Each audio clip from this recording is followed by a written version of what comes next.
All right, peace and blessings. Assalamu alaikum, shalom. Welcome, welcome, welcome, everyone. We are back with our book study, The Fall of America, and I am here with our awesome co-host, Sister Mayat. Peace and blessings, Queen. How are you? I'm doing good. How you doing tonight? Yes, ma'am. Doing good, doing good. That's good. So we have made it all the way to the end. Yes, we have. And happy Tuesday, everybody. Thank you for riding it out with us. Yep, we did it. Mm, mm, mm. Wow, accomplishment. hmm A really big accomplishment. Yeah, I wanted to say that because I always ask you questions about how this book has affected you. Mm-hmm. And I don't know if people understand how deep this was for us, Mm-hmm. especially for myself. But nevertheless, for me, I see I see foreigners different now. Mm. And I'm talking about black people. Mm-hmm. And although I love my black family, I see immigrants that come to this country, I see them different now. Mm. And the connection here is you have Haitians running from their civil unrest, Mm-hmm. Jamaicans running from their piss poor government administration. You got Bahamians here. You got Africans here. And everybody is running to America, Mm-hmm. right? Yeah. And then you have people who live here who not even black, who tell us to go to their country, Mm-hmm. go to Africa, invest in Africa, when you got Africans not even investing in Africa. Mm. Connect with the Jamaicans, but the Jamaicans don't even want to connect with the island Jamaicans. Mm. Deal with the Haitians and embrace the Haitians, but the Haitians ain't even embracing the goddamn Haitians on the island. And I'm not trying to be nasty, but that is where I see black people at this point. These people are running away from their problems to America, and people are telling us to run to them and embrace the people who are not willing to embrace their own. Mm-hmm. When I see Jamaicans now, even though I love my Jamaican friends, I it's something internally that pisses me off. I'm starting to not have respect for a lot of people, and I have the right to feel that way Mm-hmm. because I'm seeing like I could look around the United States, I could look in my local community and see people who don't even want to live in their birthplace. They come to America to be proud Haitians, to be proud Jamaicans, to be proud Bahamians, to be proud Africans. Mm. But people want to tell us to go and partner with people who are not trying to make their homeland great. And I know that people are going to say, well, it's America, America. I get that. But at some point, you got to wake up and shake that shit off. Mm-hmm. Because I'm telling you, they're running to America, grown, able bodied, strong men coming here. Like this Jamaican, he was stabbed to death up in New York. He was dating more than one woman. Mm. And I'm going to make this story real short. He was dating multiple women. And one of his girlfriends came to his home and caught him there with another woman. He shoos her away. He's like shooing her away, like typical niggas do. When they get caught in their shit, you got one Right. bitch in the house, one bitch on the front porch, and the one on the front porch, you trying to push her the fuck away. I trust me, I've been in that situation.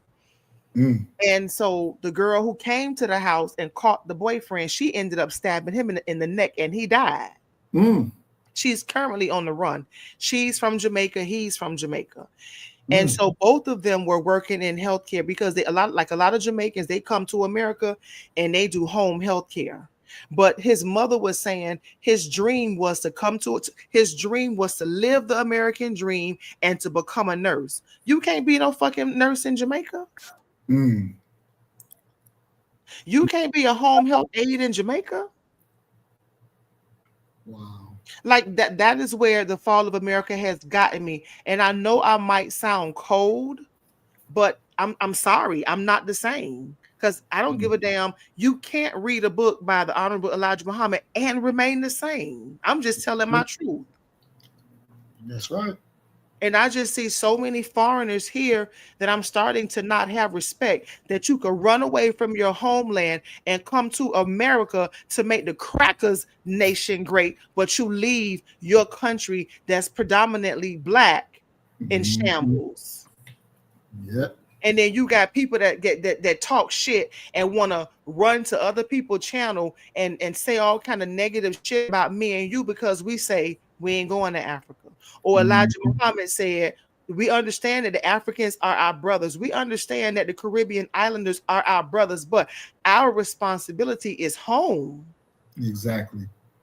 Our responsibility is not to build other people's nations. Our responsibility is to build our own. That's right. And when I see when I see foreigners now, I shake my head. And to me, it's um just making me go more into a shell and not want to be bothered because I can't solve this problem by myself. I can't. But I'm starting to not have respect for a lot of people who are running away from home to make America great. Exactly. A capitalistic system where the majority of businesses are owned by people who can't stand none of our ass. Exactly. Exactly. And they in nations that's I ain't seen no goddamn white people in Jamaica until I went to the tourist attraction. You go to these places and you don't see nothing but black skin 24/7, 365. And they running over here for a fucking dream. And my question with that is, why in the fuck is America a dream to the African, to the Jamaican, to the Bahamian, to the Haitian? Why is America a fucking dream, but to us, it's a nightmare? Exactly. That's my question to you. I think it's because they look at the modernization of America. We have lights 24/7. You can turn the switch on. If you paid your bill, the damn thing gonna work. We got running water 24/7. We got modern roads. We got modern comforts that maybe they don't have it in their country.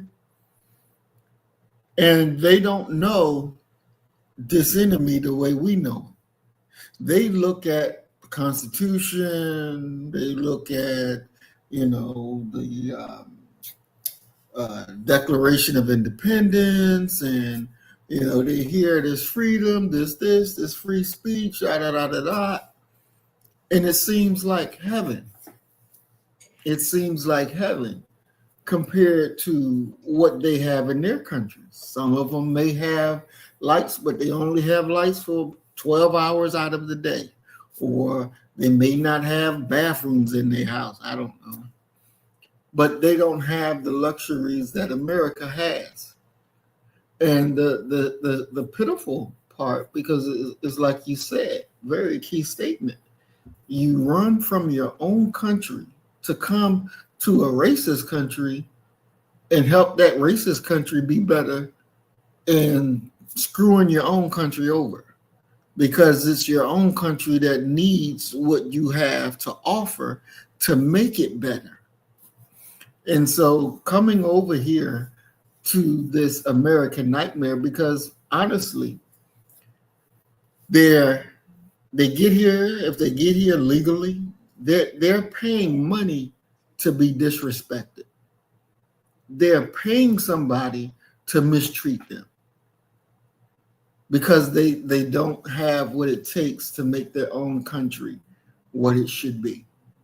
So to me, it's treasonous to leave your own and come to a country that hates you and make this country even better, and saying to hell to your own country.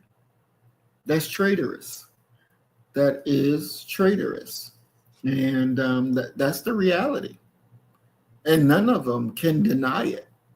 None of them can deny it. I told this to an African before, you know, and all he could say was, I deserve the right to live in luxury as much as I can afford.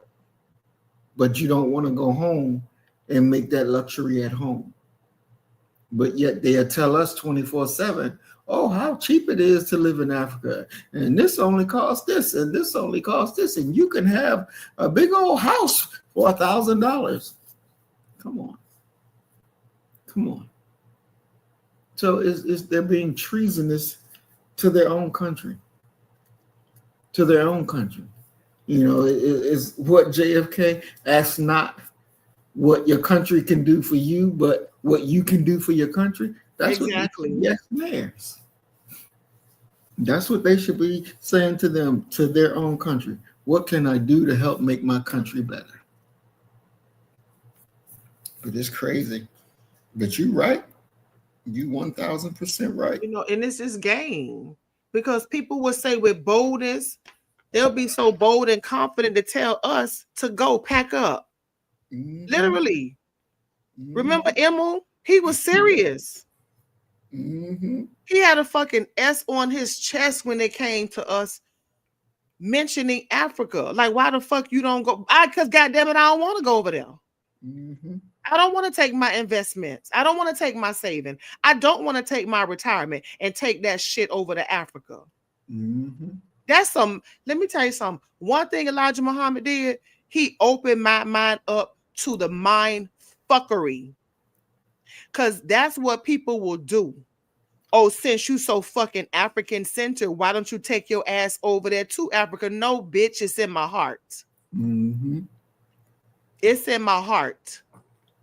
Bitch, it's in my DNA. It don't mean I have to go over there and be and save people who not willing to save themselves. Exactly. Exactly. So that's the biggest thing that Elijah Muhammad did for me. Open up my eyes to see people differently. Mm-hmm.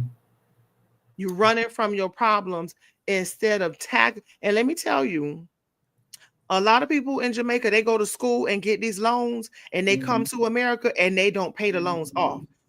The Jamaican government, they're partnering with the United States government to hold people's documentation. Like if you got to renew your documentation and like to be in the country, your shit gonna be on hold because they're saying you got to pay us. You're gonna have to pay us. So people are just running away, but you so goddamn proud to be who you are in the United States of America while your countries look like shit. And I said it. And ain't no fucking body gonna make me apologize. And I ain't gonna retract shit. I said what I said and I stand on it. Now, we can get to what Muslims want if you want to. Because you know, shit, I don't scare easily. I said what the fuck I said. I don't have no respect for no fucking man that run from home. And then when you come to America, open up a goddamn restaurant, you got your country flag outside waving in the goddamn wind. You open up a store, you got your goddamn Haitian market or Jamaican restaurant. Take that shit on somewhere else. You want to run over here and be American, be fucking American and wave a goddamn red, white, and blue or a RBG. Other than that, I don't want to hear it. I don't want to hear it. So for me, I'm starting to not have respect for a lot of people with this study because I see things different now. Yeah, that's just where I am. So you wanted to say maybe your biggest eye-opening experience with the fall of America before we begin? My biggest thing, and again, this is the first time I've never read the book prior, so going through it with you was the first time, and it really cemented that the messenger was telling 1000% of the truth, because we can see it. Everything that he was saying back then, we see it very clearly, crystal clear right now. And so for me, it's just amazing in understanding that when he said to you that I'm giving you the invincible truth, that it really just like, wow, this is the real deal. And knowing that the Honorable Elijah Muhammad only had a fourth grade education, Mm-hmm. only had a fourth grade education, but he met with God that taught him what he knows and blessed him to be able to teach it to the rest of us and to get people, like Minister Farrakhan, like Malcolm X, like Dr. Khaled, to grab in people who can take the language and take the message and put it in a better way for our people, right? Because it is sometimes a task trying to listen to the Honorable Elijah Muhammad, Mm-hmm. when he's talking, um, and when you take it and you listening to it from Minister Farrakhan, it flows a whole lot easier. Um, and so for me, it just really emboldens me to let me know exactly that, yeah, this was the right deal. This is the right deal. There is nothing that can destroy this truth. It is what it is. And, we stand on it, period, point blank. Mm-hmm.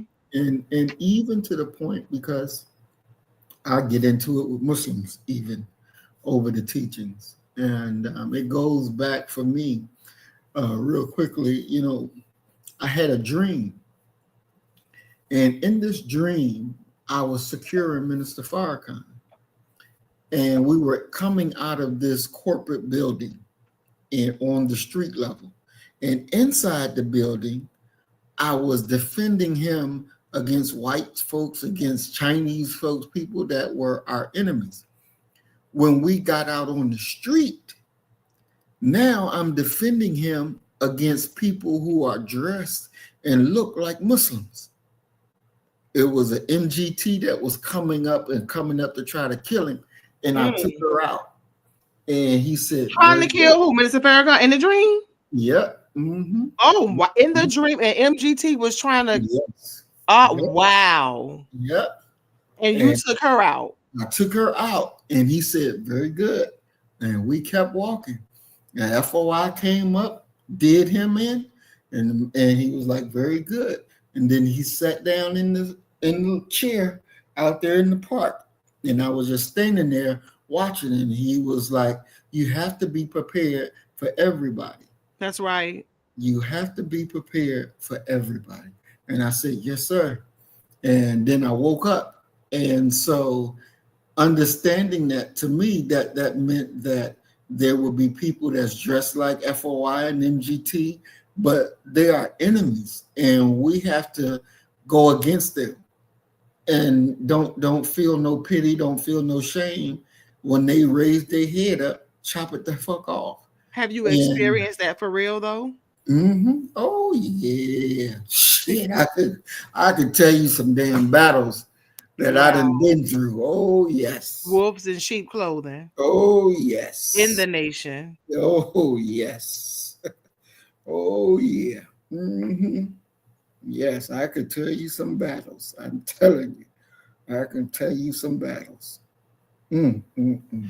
But I thought about, because I told you before about the corner store that I went into, and I thought that they were selling the newspapers, Nation of Islam newspapers, but it wasn't. And the owner of the store, I think he's Palestinian.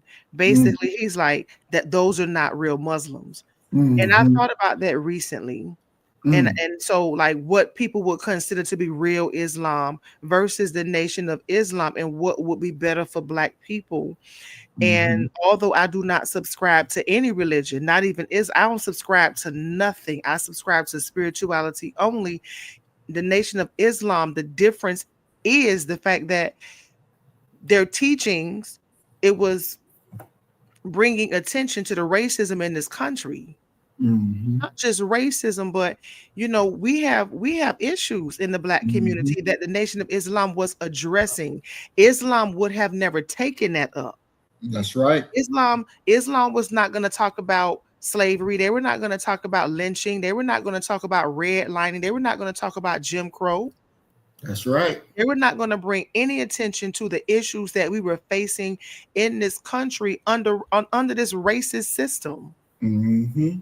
So to me, it doesn't matter. That's that. I don't give a fuck about Islam. What I give a fuck about is Black people. Mm-hmm. And you got to call a spade sometime. And everything is not going to be positive coming out of our mouths as it relates to Black people. It's some shit just is what it is. But if I had to make a choice, it would be the Nation, because they are addressing the issues that we have in our community. And Islam Mm-hmm. simply was just not going to do that. Mm-hmm. Exactly. Exactly. That's 1,000% right. When I look at what's going on over there in Palestine, and now these Palestinians are being starved to death, and the quote unquote Muslim world is sitting around watching this shit, Mm-hmm. just watching this shit with their people getting starved, and you motherfuckers ain't doing a damn thing about it. Now watch this, Maurice. Now some of these Palestinians, they're Mm-hmm. doing YouTube commercials.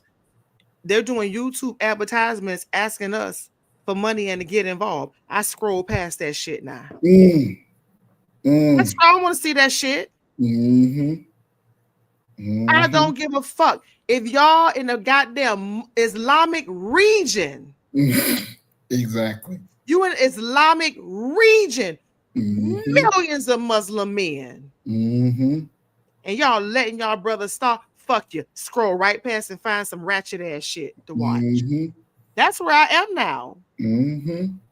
Yeah, yeah.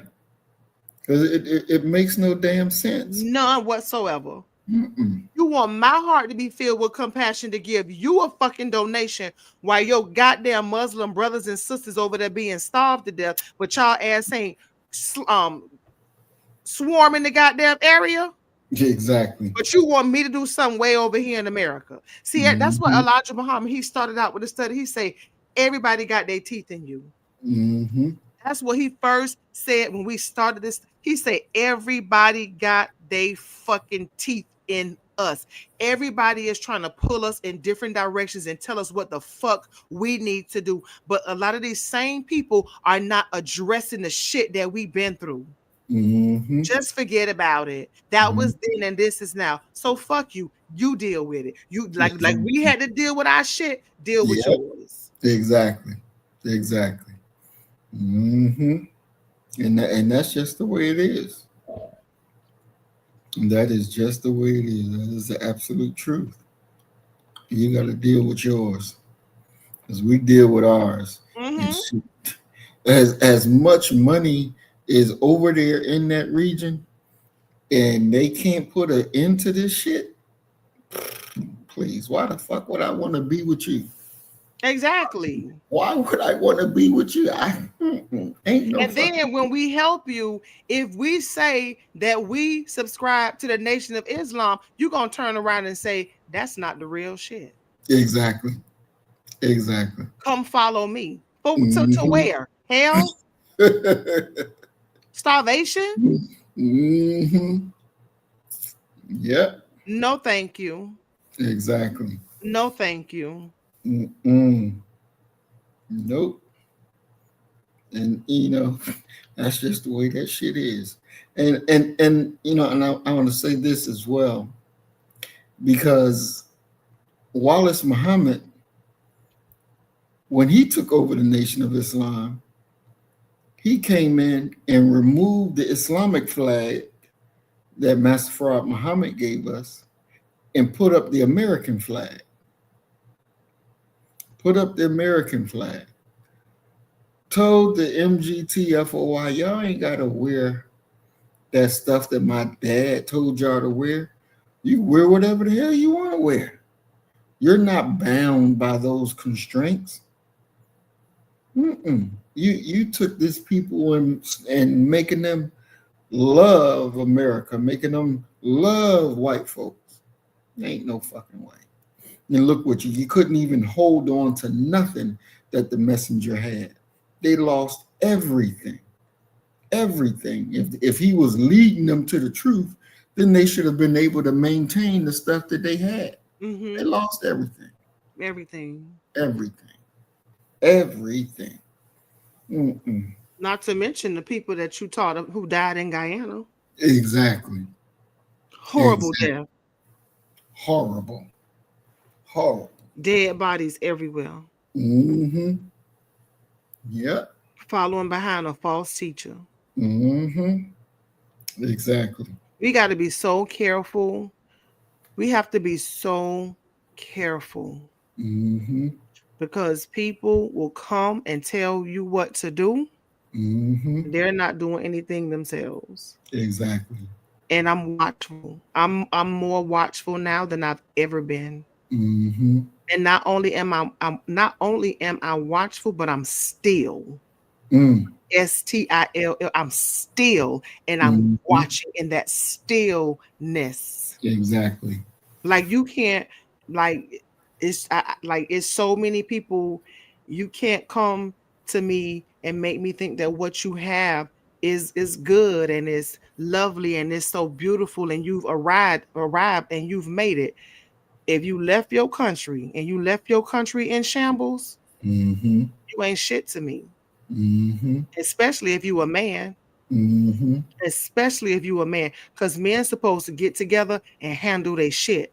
Exactly. If it's a problem, you fix it. Exactly. You neutralize that fucking problem. Mm-hmm. And you make it. And I always tell people, my Jamaican friends, my Jamaican friend came over here the other weekend and he was talking my goddamn head off.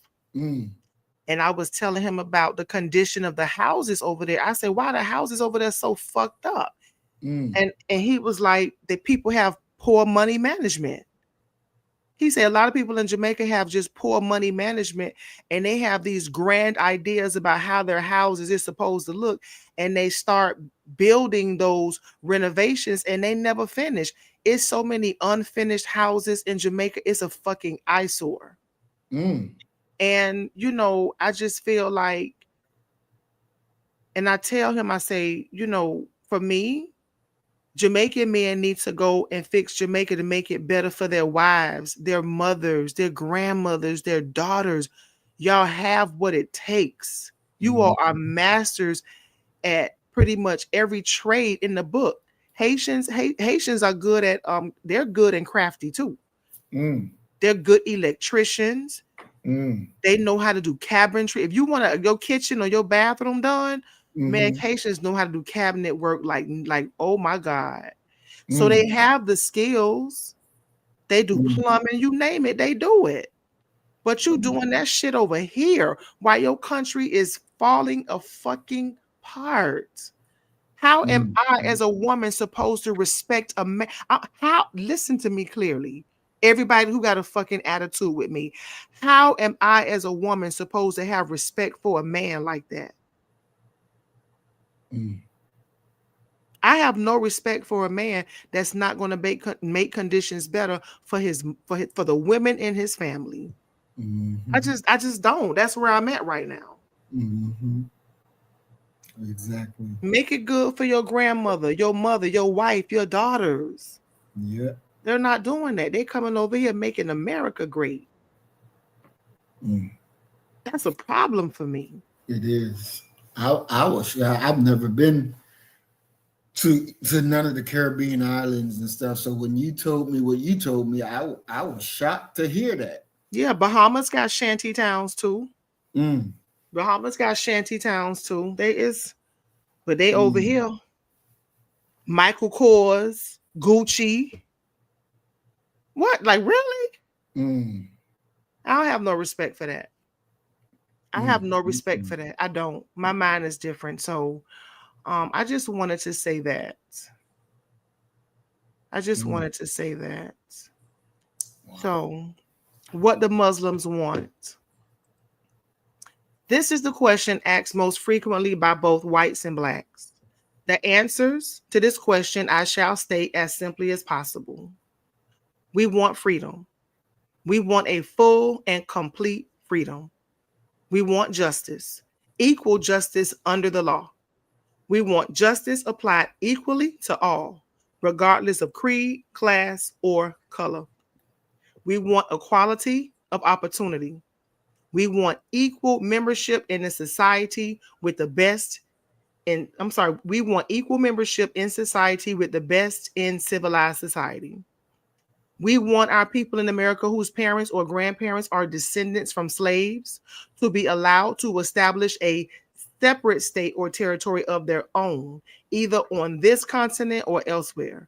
We believe that our former slave masters are obligated to provide such land and that the area must be fertile and minerally rich. We believe that our former slave masters are obligated to maintain and supply our needs in this separate territory for the next 20 or 25 years until we are able to produce and supply our own needs. Since we cannot get along with them in peace and equality after giving them 400 years of our sweat and blood and receiving in return some of the worst treatment human beings have ever experienced, we believe our contributions to this land and the suffering forced upon us by white America justifies our demand for complete separation in a state.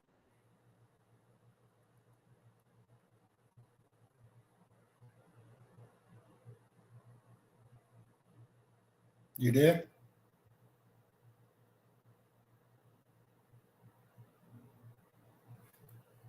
My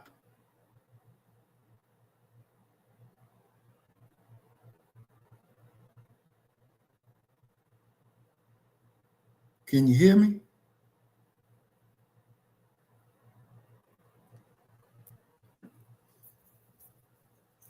Something must have happened to her mic. Oh, can you hear me? You can't hear me? Yeah, you went out. I was about to call your phone. Oh, I was just reading away. Really? Oh, somebody, maybe they mad, child. I'm about to call your phone. Like, what the hell? Where did I stop at? Where did my connection go out? You were at, since we cannot get along with them in peace and equality. Okay. Oh, I didn't know. I'm sorry. That's crazy. Mm-hmm. Okay, so since we cannot get along with them in peace and equality after giving them 400 years of our sweat and blood and receiving in return some of the worst treatment human beings have ever experienced, we believe our contributions to this land and the suffering forced upon us by white America justifies our demand for complete separation in a state or territory of our own. We want freedom for all believers of Islam held in federal prisons. We want freedom for all Black men and women now under death sentence in innumerable prisons in the North as well as the South. We want every Black man and woman to have the freedom to accept or reject being separated from the slave master's children and establish a land of their own. We now know that the above plan for the situation of the Black and white conflict is the best and only answer to the problem between two people. We want an immediate end to the police brutality and mob attacks against the so-called Negro throughout the United States. We believe that the federal government should intercede to see that the Black men and women tried in white courts receive justice in accordance with the laws of the land, or allow us to build a new nation for ourselves dedicated to justice, freedom, and liberty. As long as we are not allowed to establish a state or territory of our own, we demand not only equal justice under the laws of the United States, but equal employment opportunities now. We do not believe that after 400 years of free or nearly free labor, sweat, and blood, which helped America become rich and powerful, so many thousands of Black people should have to subsist on relief or charity or live in poor houses. We want the government of the United States to exempt our people from all taxation as long as we are deprived of equal justice under the laws of the land. We want equal education, but separate schools up to 16 for boys and 18 for girls, on the condition that the girls be sent to women's colleges and universities. We want all Black children educated, taught, and trained by their own teachers. Under such a schooling system, we believe we will make a better nation of people. The United States government should provide free all necessary textbooks and equipment, schools and college buildings. The Muslim teachers shall be left free to teach and train their people in the way of righteousness, decency, and self respect. We believe that intermarriage or race mixing should be prohibited. We want the religion of Islam taught without hindrance or suppression. These are some of the things that we, the Muslims, want for our people in North America. Signed, the Honorable Elijah Muhammad. Mm. You know, what do you think about that schooling aspect? Do you think that if we actually had established that, do you think that that would have made a difference between from what we have right now to how do you see this would have made things different? I mean, when you have a love for your own people and you love children and you want to be a professional educator, Mm-hmm. you can make a hell of a difference. Mm-hmm. You can make a hell of a difference. Some people want to go into the educational profession and they love children, they love what they do. So, of course, you can make a difference. We need to, we really do need to have our own. But unfortunately, in having our own, I'm afraid of what that's going to look like when a lot of our own are predominantly Christians. Mm-hmm. If we were to have our own schools, I would not be happy with having my children with a teacher who is a Christian. Now, because if you keep your faith out of your work, that's fine with me. Mm-hmm. Mm-hmm. But I just would not want my child to be exposed not only to Christianity, but I don't want my child exposed to any religion, not even Islam. I don't subscribe to it. Mm-hmm. So if you're going to teach my child math, science, teach them history, vocational stuff like that, okay, that's fine. But so far as mixing the schooling with religion, I'm not for that under any circumstances, because to me all religion is man-made and it's a burden. Mm-hmm. And so if you don't need religion to teach me etiquette. You Mm-hmm. don't need religion to teach me that a lie is a lie and not to cheat and steal. I don't need Mm-hmm. religion for that. That's just a life lesson, a life skill, something that we learn as we progress through our journey of life. And so, but I don't need that to be tied to a holy book and to be praying and giving donations and tithes and offerings and shit. I don't need that. I don't want my child exposed to that. Just teach my child math, science, history, a vocational trade, things of that nature, and I'll be fine. But so far as mixing with religion, that's a no-no for me. It's a no-no for me. So do you believe that the way Trump is looking like he's going to go with abolishing the education department, would you advocate then that the children should be taught at home by their own parents? Not every child, no. Because a lot of parents are not, they would not do good with homeschooling.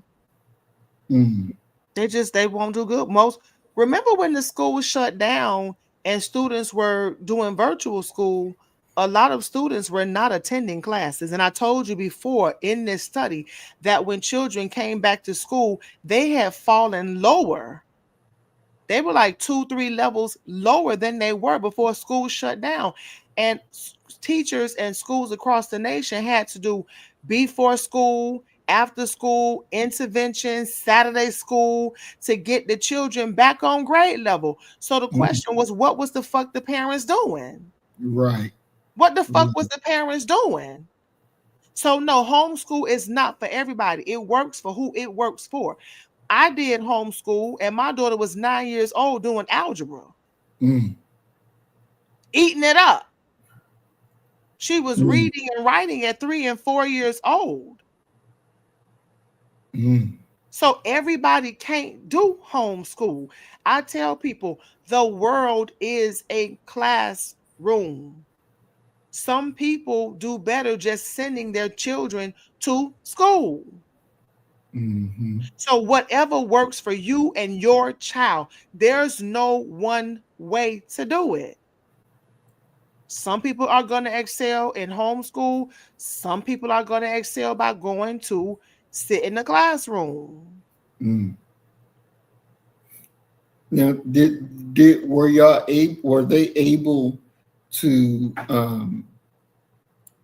catch the students up with Hmm. the okay? Yeah, it took like I say a lot of school because then by then when COVID money kicked in, a Mm-hmm, lot of school districts they put money into before school tutoring, mm, after school tutoring, Saturday school, winter academy, spring break academy. mm, And people don't realize what school districts had to do to get public school students back on grade level because they fell so low in virtual school during COVID when school shut down. wow. And the absences, they a lot of those kids they didn't even know where the fuck those kids were. They just went MIA. A Mm, lot of students just went missing. They had excessive absences. It was unbelievable. mm. So when we talk about school, that's a big subject, and I do believe that we need our own, and we can have our own, but it's not easy. And like I said, it's not the in terms of finances, teachers don't get paid a lot of money. What does a teacher make? It depends on your school district. You can go on any school district and look up the salary schedule.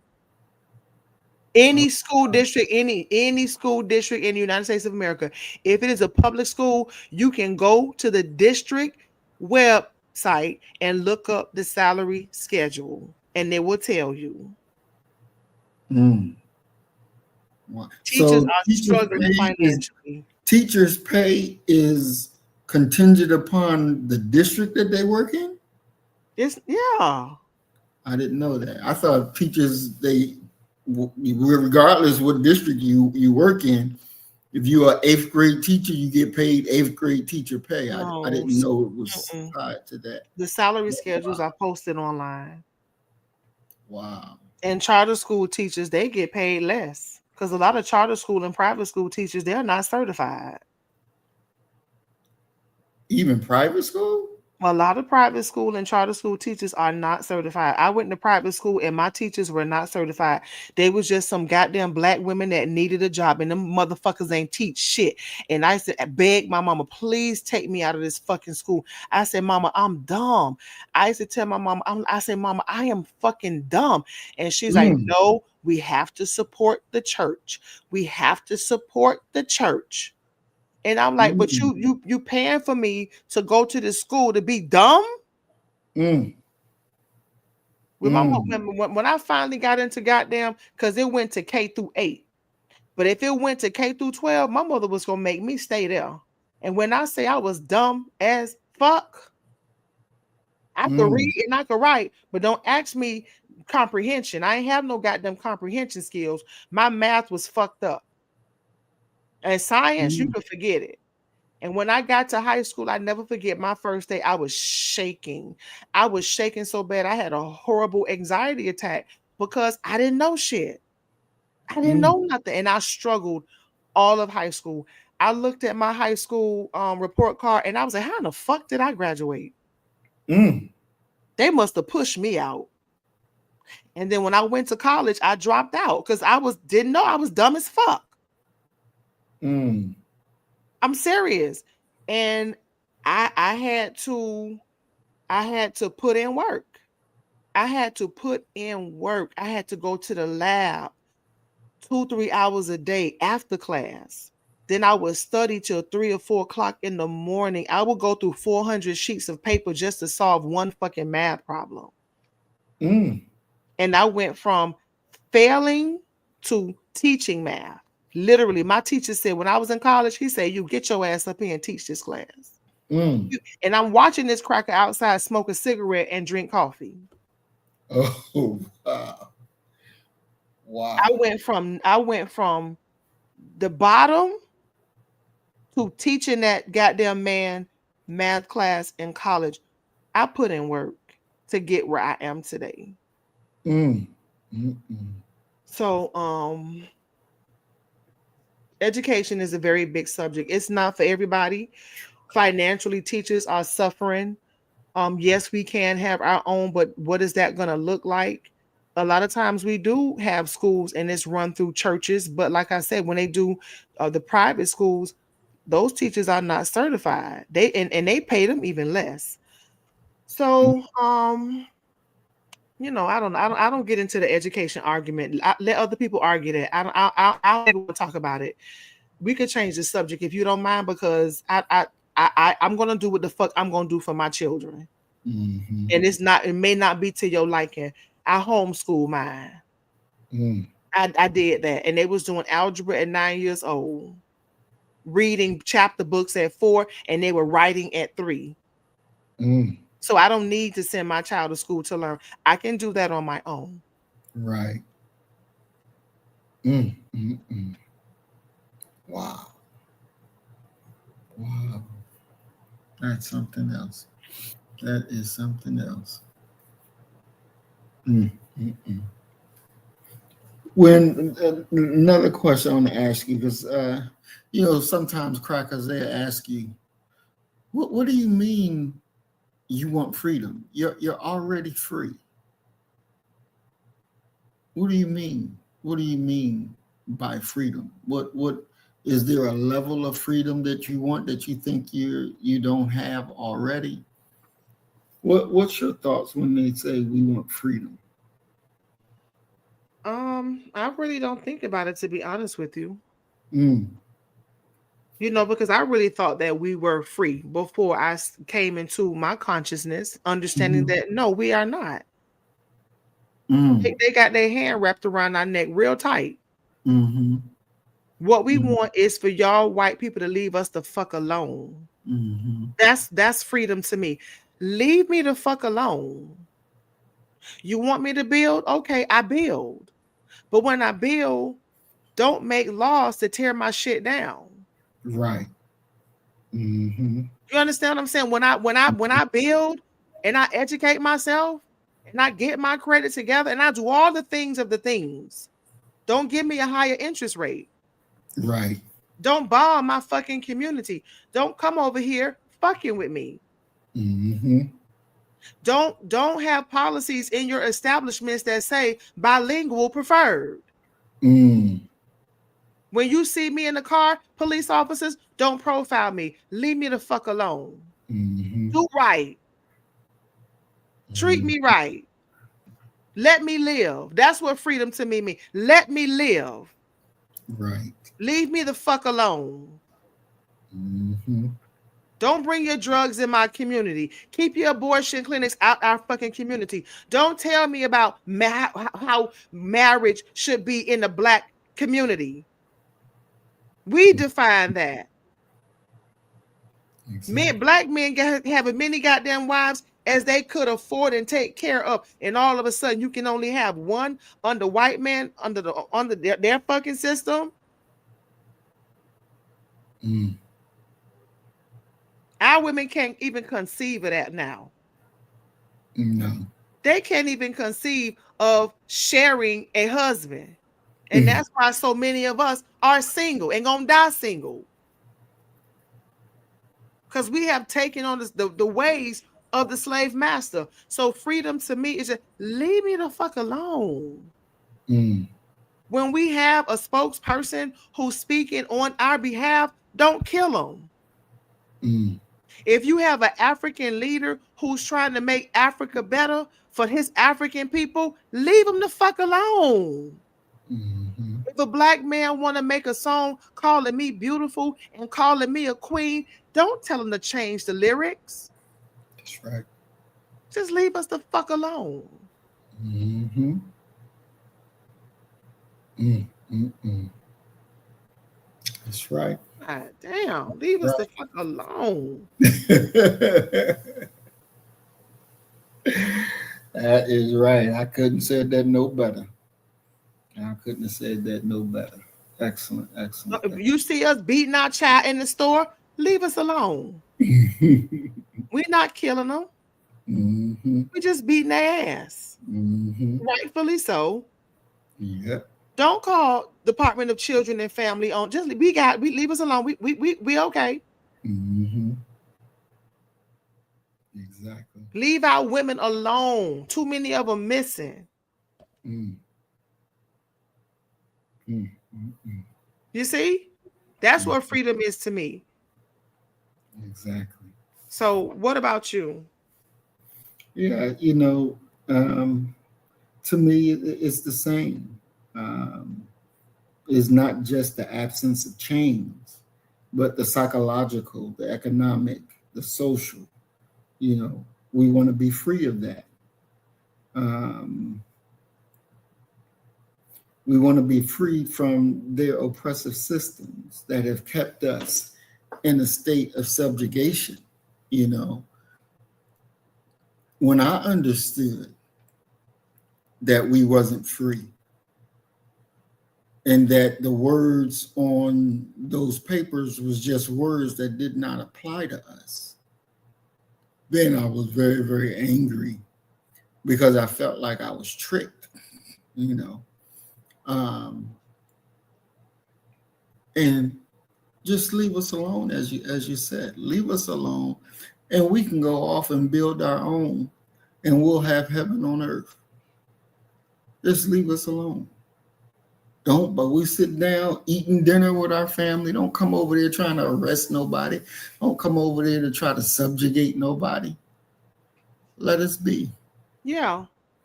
Let us be. Remember Elijah Muhammad said he got the farmland, thousands of acres. Mm-hmm. A lot of people did not know that Elijah Muhammad, the Nation of Islam, had thousands of acres Mm-hmm. with hundreds of pigs. And no, hundreds, Mm-hmm. I'm sorry. Oh Lord, not Yeah. pigs, but hundreds of cows. Yes. And they Mm-hmm. couldn't leave them alone. Mm-hmm. You can poison the goddamn cows with cyanide. Mm-hmm. Black revolutionaries all over Africa, all over the Caribbean, all over the United States of America, Central and South America, North America too. And here you bitches come. Mm-hmm. Because we want freedom. We want you to leave us alone. We want justice. We want houses. We want opportunity. We want to build and be able to love on our family. Here you fucking come. Mm-hmm. We don't go looking for them. Nope. Nope. Black communities thriving with hospitals, schools, Mm-hmm. airports, Mm-hmm. libraries, beautiful infrastructure. Here your ass come. Look at Sophia Town in South Africa. Sophia Town was like Harlem. Mm. Literally. Mm. Sophia Town was the Harlem of Africa. Oh. And they were doing well. And what did white people do? They say they just picked a spot on the map. This is the spot we want. They passed the law. They came into Sophia Town, knocked on those doors, and told them black people, you got to get the fuck out and you got to get out now. Wow. You didn't know that? No, I never. This is the first time I've ever heard this. Oh yes. Oh yeah. I think I have it right here, Maurice. Hold on. Let me see. Okay. I think I have it. Let me see if I have Sophia Town. Let me see if I never. And they over there in South Africa right now. In that area was black people was there. Mm. Hold on. Okay, it's not on this presentation. Let me tell you the presentation that it is on. Yeah, and they They moved the people out and bulldozed their homes and put them in Bantustans, and they were living in poverty. Let me see if I can show you the video right quick. Okay. I'll show you this one. It's real. It's really short. Let me share my screen right quick. Okay. Okay, here it is.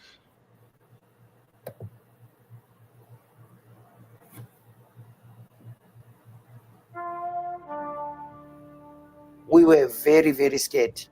The police were saying, whether you like it or not, you will be moved. Under the Group Areas Act, the attempt is now to separate out your colored people, your mixed bloods, your Indian group, your African group. This is apartheid. The state of being apart. Sapphire Town was the very first population removal. 60 to 70,000 people were pulled out of their homes by force. Their homes were bulldozed behind them. Did you hear that? Mm-hmm. 70,000 people forced out of their homes, and the homes were literally bulldozed. The same way the United States pushed Native Americans on reservations that were not fit because the soil was not good for producing food. As a matter of fact, when Native Americans got to those reservations and they knew and they saw that there was no food to eat and they were starving to death just like the goddamn Palestinians, many of the Native American leaders went to the United States government and say, please give us some food. You have taken our native land that's good for producing food. You've taken our farms. You've taken our animals. You've taken our homes. You forced us away and you pushed us onto reservations, and our people are starving. Women are starving. Children are starving. Infants are starving. The elderly are starving. You know what the United States said? We ain't giving you shit. We ain't giving you shit. And they pushed these people out of their own home, bulldozed the goddamn home, and pushed them into reservations called Bantustans that was like a fucking slum. I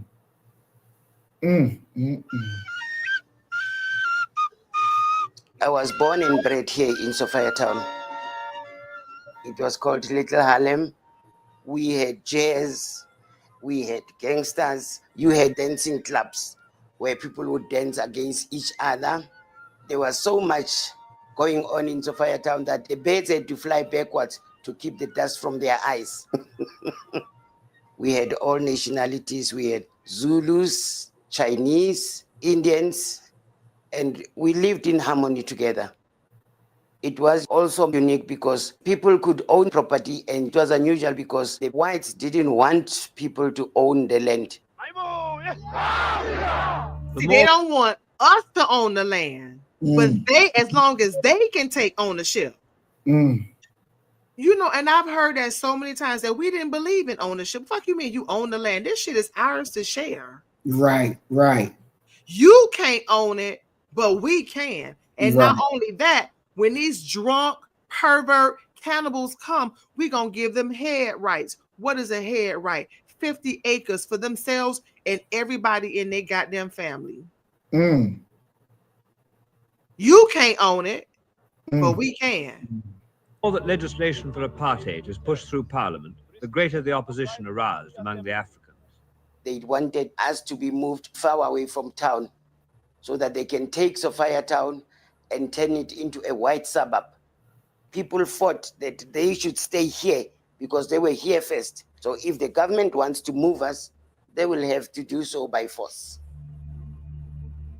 We had just finished having supper when we had a big knock at the door. They came with these big government trucks. They would come late, load everything onto the trucks while the soldiers and the police were standing there with guns. And you know, as a child, they seem huge.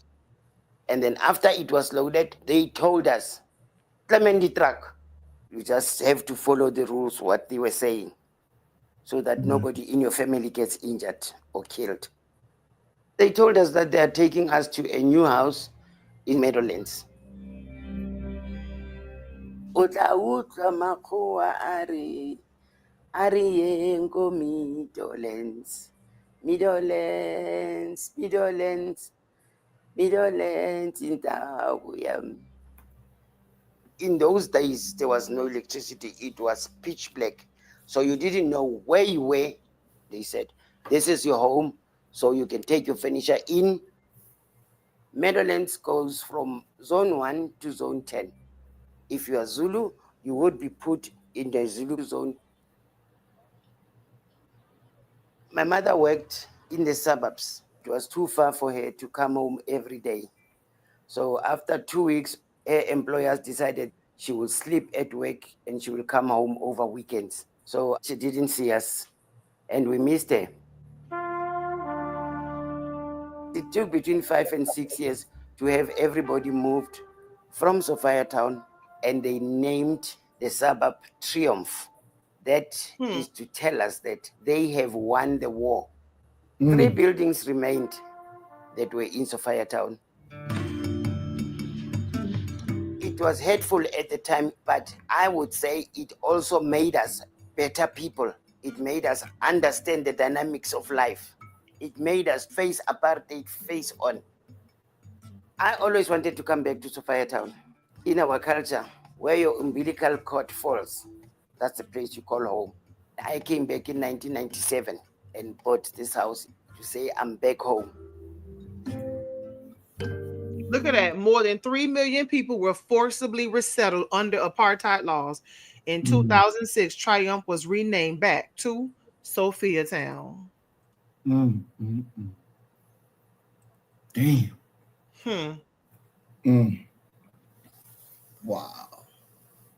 See, I bet you they wish they'd have killed them crackers as soon as they saw them, instead of letting them come on into your area and get strong and build and put you the hell out. Hey, can you imagine that? These motherfuckers just show up yesterday and now you trying to fucking put me out of my own home, take my goddamn lane and move us to somewhere else and destroy our shit. You just got here yesterday and you doing that? No fucking way. That's their strategy. When the United States military showed up to forcefully remove Native Americans, they gave them 3 minutes to get their shit and start walking. Literally. I've read those reports. I've read autobiographies where they gave them people 3 minutes, get your shit and go. And one elderly lady, she was moving so slow, a soldier took his whip and beat the shit out of her. He beat her unmercifully. And people were dying along that trail of tears. They were dying. And the military followed them. A lot of people don't know the United States military followed them so many miles out, surrounded them and opened fire, and then said Native Americans opened fire on them. And I said, that's a fucking lie. Let me tell you why. Picture it. Picture yourself in that situation. You already weak. You hungry. You tired. You got your grandparents, your parents, your wife, your children who's probably pregnant. Ain't no fucking way you gonna open fire on no goddamn military. No. Ain't no way.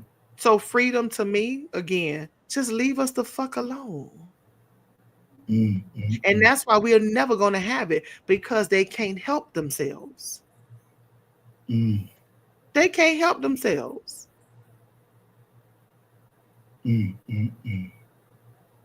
Wow. They've done this all over the world. Look at the Aboriginals in Australia. Barely any of them left. Yeah, buddy. Starved the Indians. The real Indians over there in India starved them, and England had stockpiles of food stacked high to the sky. Meanwhile, they were starving the Indians. They tried that shit in China and it didn't work. They've done it all over the world. We cannot have freedom until they are no longer in our midst. Exactly. But they won't leave us alone. Damn. Wow. Boy, oh boy. You know, just to sit back and think and you know, when I'm hearing you say that these demons have done, and looking at the video to see what they've done. All of them. Look, they portray Hitler as being the worst of the worst. but they all are fucking worse. There is no worst of the worst when it comes to them. They all do the same shit. Ain't no worst of the worst. All of them are fucking bad. They all do the same stuff. The same stuff. Mm-mm. No. Yeah, they push them into slums. They literally push these people into slums, and they had homes. Pushed them into starvation and poverty. Parents not even coming home to see their children because it's too inconvenient. And then you got white people over there now talking about, I'm African. Yeah. And you don't even belong there. You are a colonizer. A fucking colonizer. Exactly. It's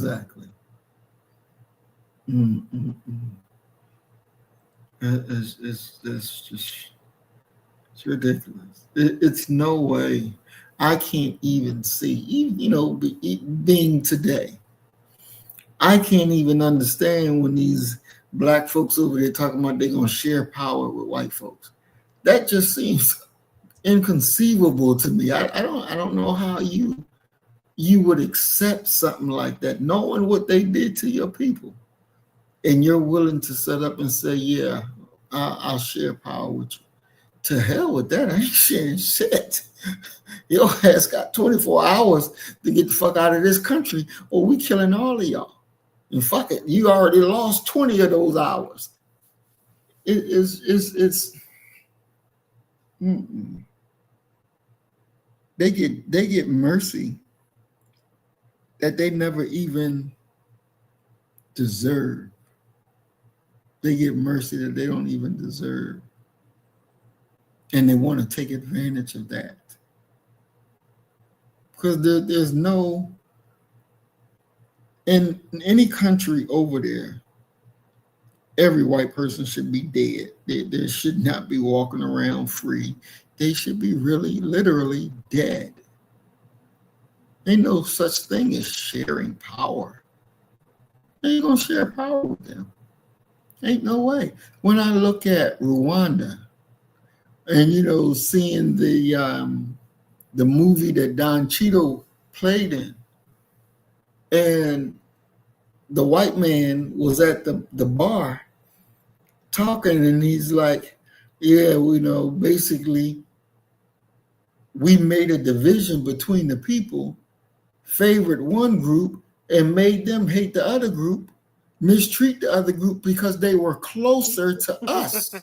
Hey, man. Shout out white people, man. They were closer to the white Your sound went out. Your sound went out. What? For a good 20 seconds. Oh, Lord. Wow. What were you saying? I was saying, like in Rwanda, where the two groups of black people were living together before the enemy got there. Enemy got there, come between them, made them hate each other. One, because they were more closer to white folks, because white folks put their hand on them and say, yeah, you my special nigga. And then they began to treat the other people bad. So when the white man finally leave, then now it's get even time. And they go slaughtering other black people. And it's like, you should have been slaughtering the cracker. That's who you should have been slaughtering. But we misuse and abuse our own to get the cracker's approval. And that's all wrong. That's all wrong. Because at the end of the day, it destroys us. And it makes them happy because they get to stay in power even longer. That's sad. That is really sad. We should know better about that by now. We should understand and be like, nah, we ain't got time for that. But no, it continues. It continues. So I was looking up the Bengal famine. You heard of that? No, I've never heard of that. Yeah, the Bengal famine from 1943 to 1944. More than 3 million Indians died of starvation and malnutrition. Millions more fell into crushing poverty. But this was caused by Winston Churchill. Mm, And they got primary source photos of Indian people starving, babies dying in the street, just death everywhere. mm, They got food stacked up to the ceiling. mm. Food was not a problem. They were just being denied the opportunity to get access to it. And we see it happening again in Palestine. Mm. We see it Mm-hmm. with the police state, the denial of these people just not allowing the Palestinians to have access to food. They're like Malcolm X said, we got to stop saying, Father, forgive them, for they know not what they do. They know what they're doing. Exactly. They're experts at what they Mm-hmm. do. Mm-hmm. They're experts That's right. at starving people, bombing people, lynching people. They're experts. Mm-hmm. That's in their fucking playbook. Mm-mm. They are. They really are. Good Lord. So no, we can't have freedom as long as they breathing. Mm-hmm. Yeah. They will not accept a subservient position. They will not accept second class citizenship. They will not accept sharing. They just will not accept that. They Exactly. would not accept us having our own. They know we excel in anything we do. Yeah. They know that we be 50 years old looking 35. Mm-hmm. They know that. Mm-mm. They know we create. Mm. We invent. Exactly. They know that. Exactly. They can't and won't leave us alone. Mm-mm. We got something nice. No. We're going to make a law. We're going to back it up with our military. We're going to show up on your front doorstep and you getting the fuck out of here whether you like it or not. Mm-hmm. And what did the lady say? We complied because we didn't want anyone to be injured or killed. And while they were being forcefully removed, the soldiers was just sitting there like laughing and kiki and giggling. That was just another day at work. Mm. They were getting a paycheck. That was work. Mm. Get your shit and go. Fuck you. Exactly. And then add an insult to injury, name the town Triumph.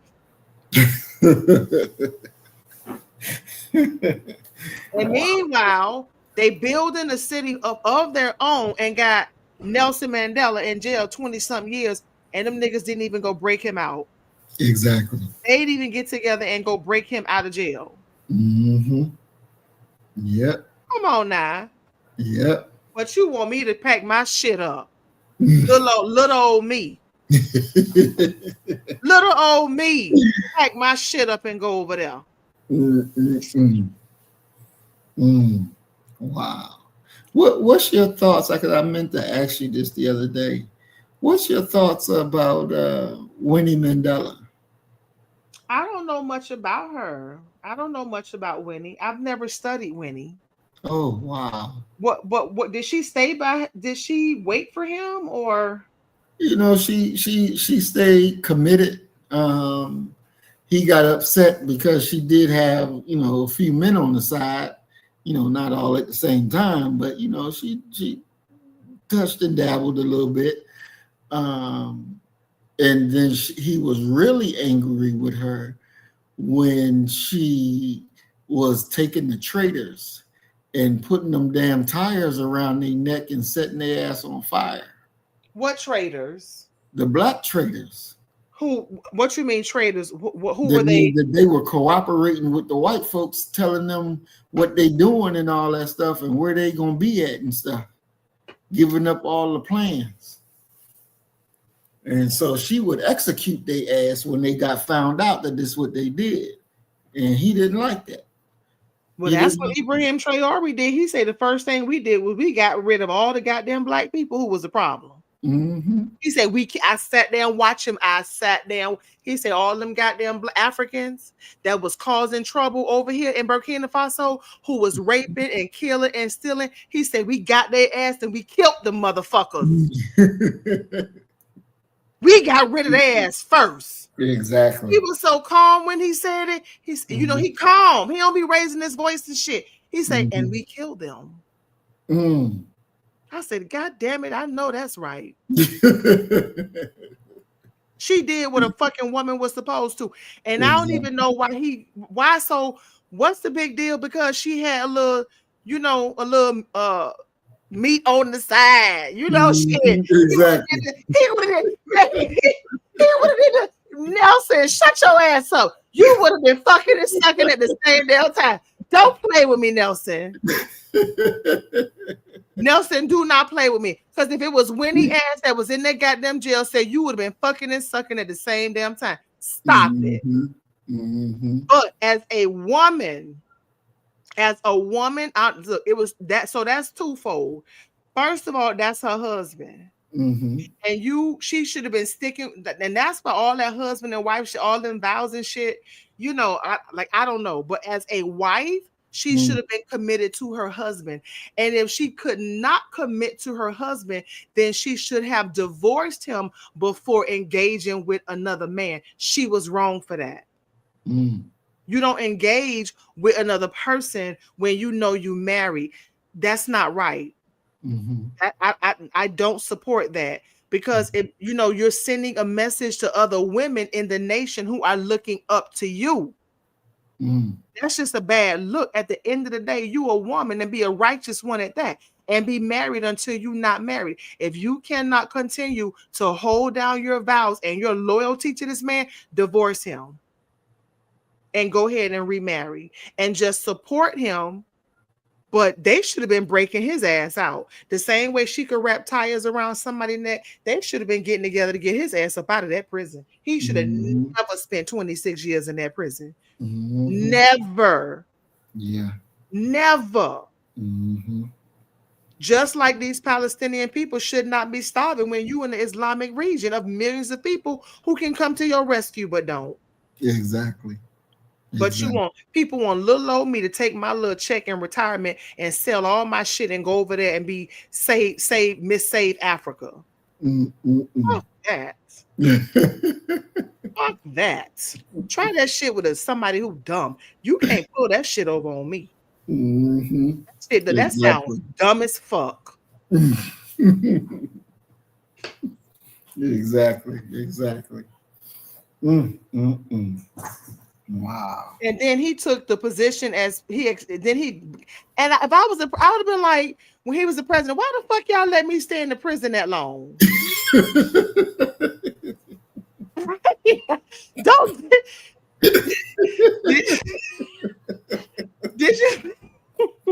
did you see that video with Kodak Black? He was on the boat, and Kodak Black, he said, let me drive the boat. And when they let Kodak drive the boat, he just was let me hold that goddamn mic. I was like, why the fuck y'all niggas let me stay here 26 years? What the fuck is wrong with y'all? Exactly. I would have made them kill me. I would have made them kill me. I would have said so much shit, they would have had to just kill me. Exactly. Ain't no way. He talking about the Honorable Elijah Muhammad, also how to speak without using foul language. Child, please. You could go ahead and just go ahead and go somewhere else. Go ahead on. I'm a human being. I don't subscribe to no religion. I love Elijah Muhammad, but I am my own person. I use profanity. I sure do, and I'm not gonna stop. And that's not gonna change. So you can go ahead and get the fuck on up out of here.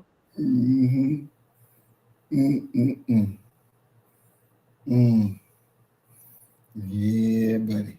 You know, I remember there was this minister. What was his name? Can't remember his name, but he used to be a football player. and he got out of the NFL, joined the Nation of Islam, and became a minister. And he started off in Indiana, and then Minister Farrakhan brought him to Chicago, and I think put him on the South Side. And he would be up in the mosque, and he teaching the way he teach, and he cursed every now and then, curse word come out. And so the minister had to go over there and settle things because people were getting all this self-righteous bullshit. And so the minister like, hell, all the work this man is doing, and you want to get mad at him because he cuss here and there, he say a hell or a damn. He's like, you grow up. You grow up. This man, how hard this man is working for you. And the only thing you want to do is constantly criticize him and try to chop off his head instead of helping him to help you. All this self-righteous foolishness. Grow the hell up. But one thing I know for certain, and that's why, again, I say I don't subscribe to a lot of this bullshit. One thing a lot of religious teachers do, they tell you what the fuck not to do, and they go do the same shit they preach again. They tell you, oh, don't be committing adultery by what they committing adultery. They tell you to don't have a foul mouth, but they got a goddamn foul mouth when they go home. Everything they pretty much telling you to do, they doing. Exactly. I gave my life to Christianity, and I lost so much living my life according to the Bible, trying to be Miss Holy fucking Roller. I'm not doing that shit no more.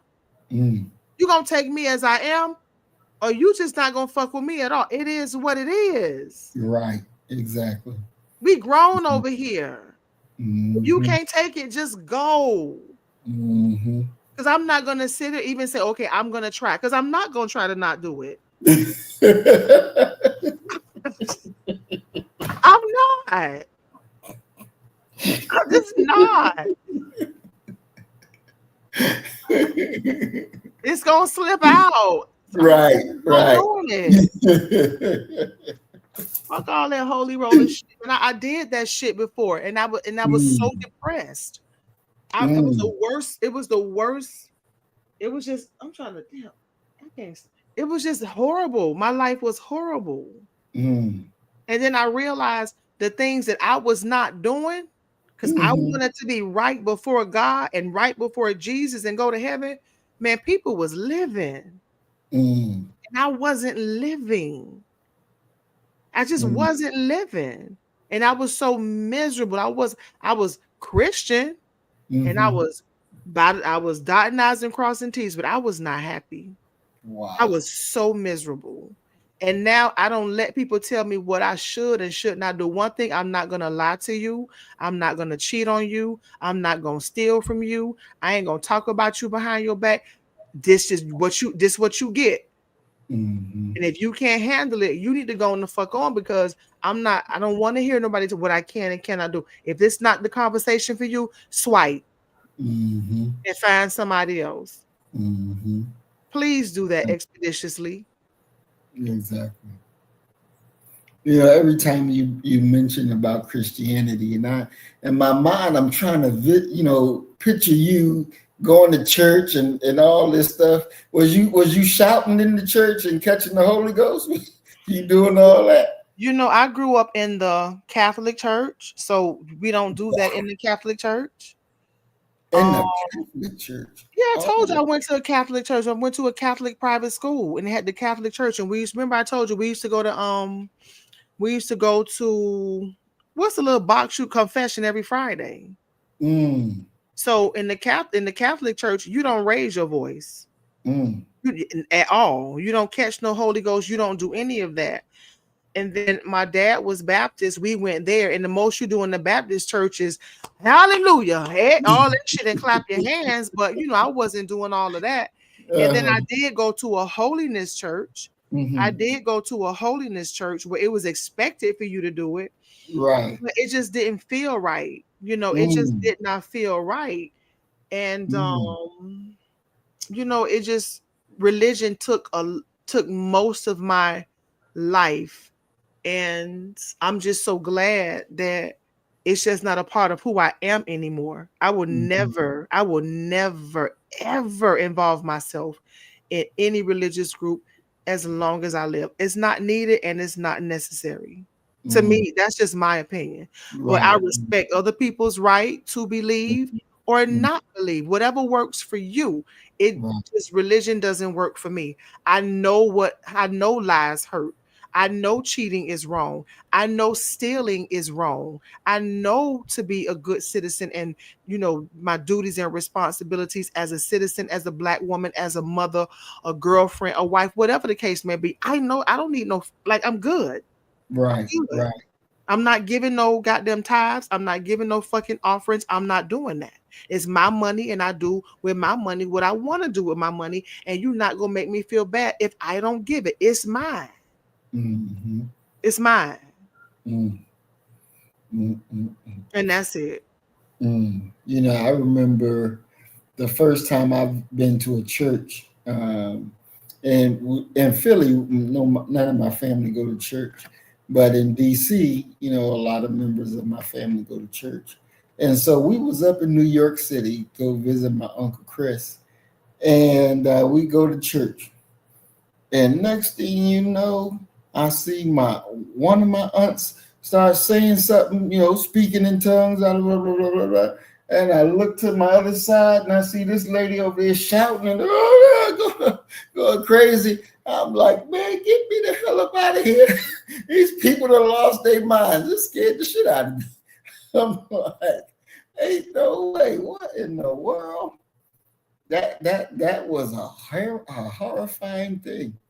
Sincerely, that was a horrifying thing as a child. You seeing that people flipping out, talking in tongues, shouting, and like, what in the world? And it's so superficial because a lot of people in the church, they got to understand, not a lot of people, but everybody. And I don't give a fuck what religion it is. You human first. Mm-hmm. That you human first before you anything else. You're Mm-hmm. human. And when you look at the condition of the people, they got a lot of shit going on. Mm. A lot of infidelity, drugs. I know people go to church high as a kite. Literally, high as a goddamn kite. Some people go I know people that leave the club and go to the church. What? Wow. House, a mess. Family structure, a mess. But they go in the church. So religion means nothing to me. Because I see the people that go in the church and out the church, in the mosque and out the mosque. And I'm not impressed. I'm not impressed at all. I'm just not impressed. So you want to get to what the Muslims believe? Yeah. All right. So what the Muslims believe? We believe in the one God whose proper name is Allah. We believe in the Holy Quran and in the scriptures of all the prophets of God. And when it comes to number one, for me, I believe that, like, for me, I just know my audience. If I'm around my Muslim friends, Allah. Sometimes if I'm just out and about, I be like, oh, praise be to Allah. When I'm around my African spiritual friends, it's Olodumare. When I'm around my Christian friends, it's God. Some of those Christian friends who Jehovah Witness, it's Jehovah. Like, and then some people, they'll be like, I thought you say you don't believe in some like if I say thank God or something like that, or and I just some shit. They be like, I thought like you wasn't into that shit. I say I don't believe in Jesus, but I believe in a higher power. But I said all that to say, in terms of Allah, God has many names. The creator of the universe has many names. And depending on who I'm talking to at the moment, hanging out with at the moment, having a conversation with at the moment, I switch hats. I'd be like either Allah, Olodumare, Jah, Jehovah, God, because God has many names. To me, that's what I believe. That's just what I believe.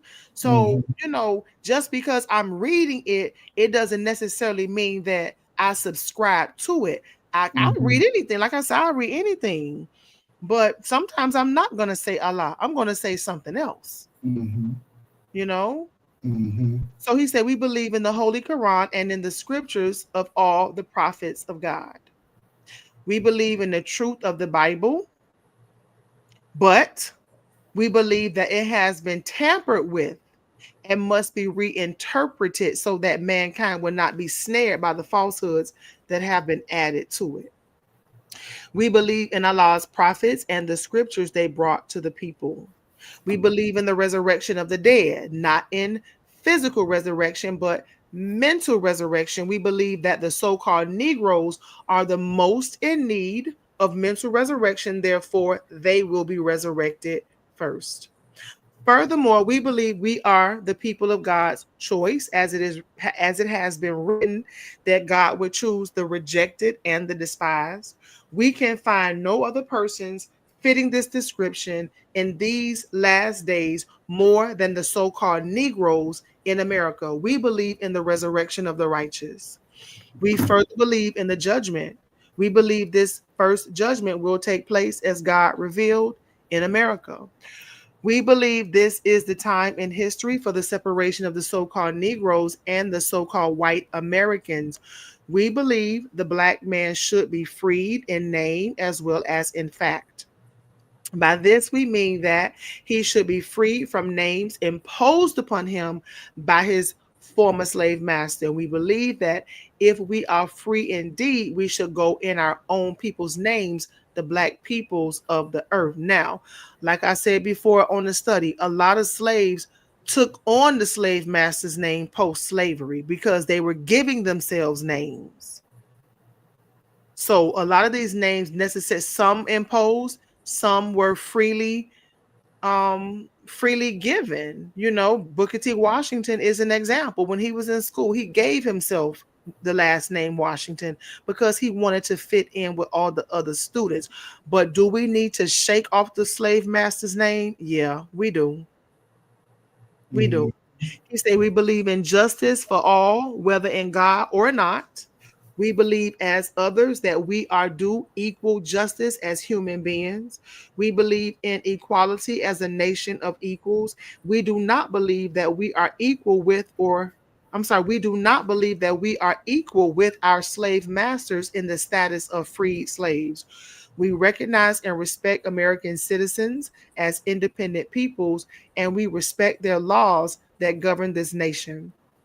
We believe that the offer of integration is hypocritical and is made by those who are trying to deceive the Black people into believing that their 400-year-old open enemies of freedom, justice, and equality are all of a sudden their friends.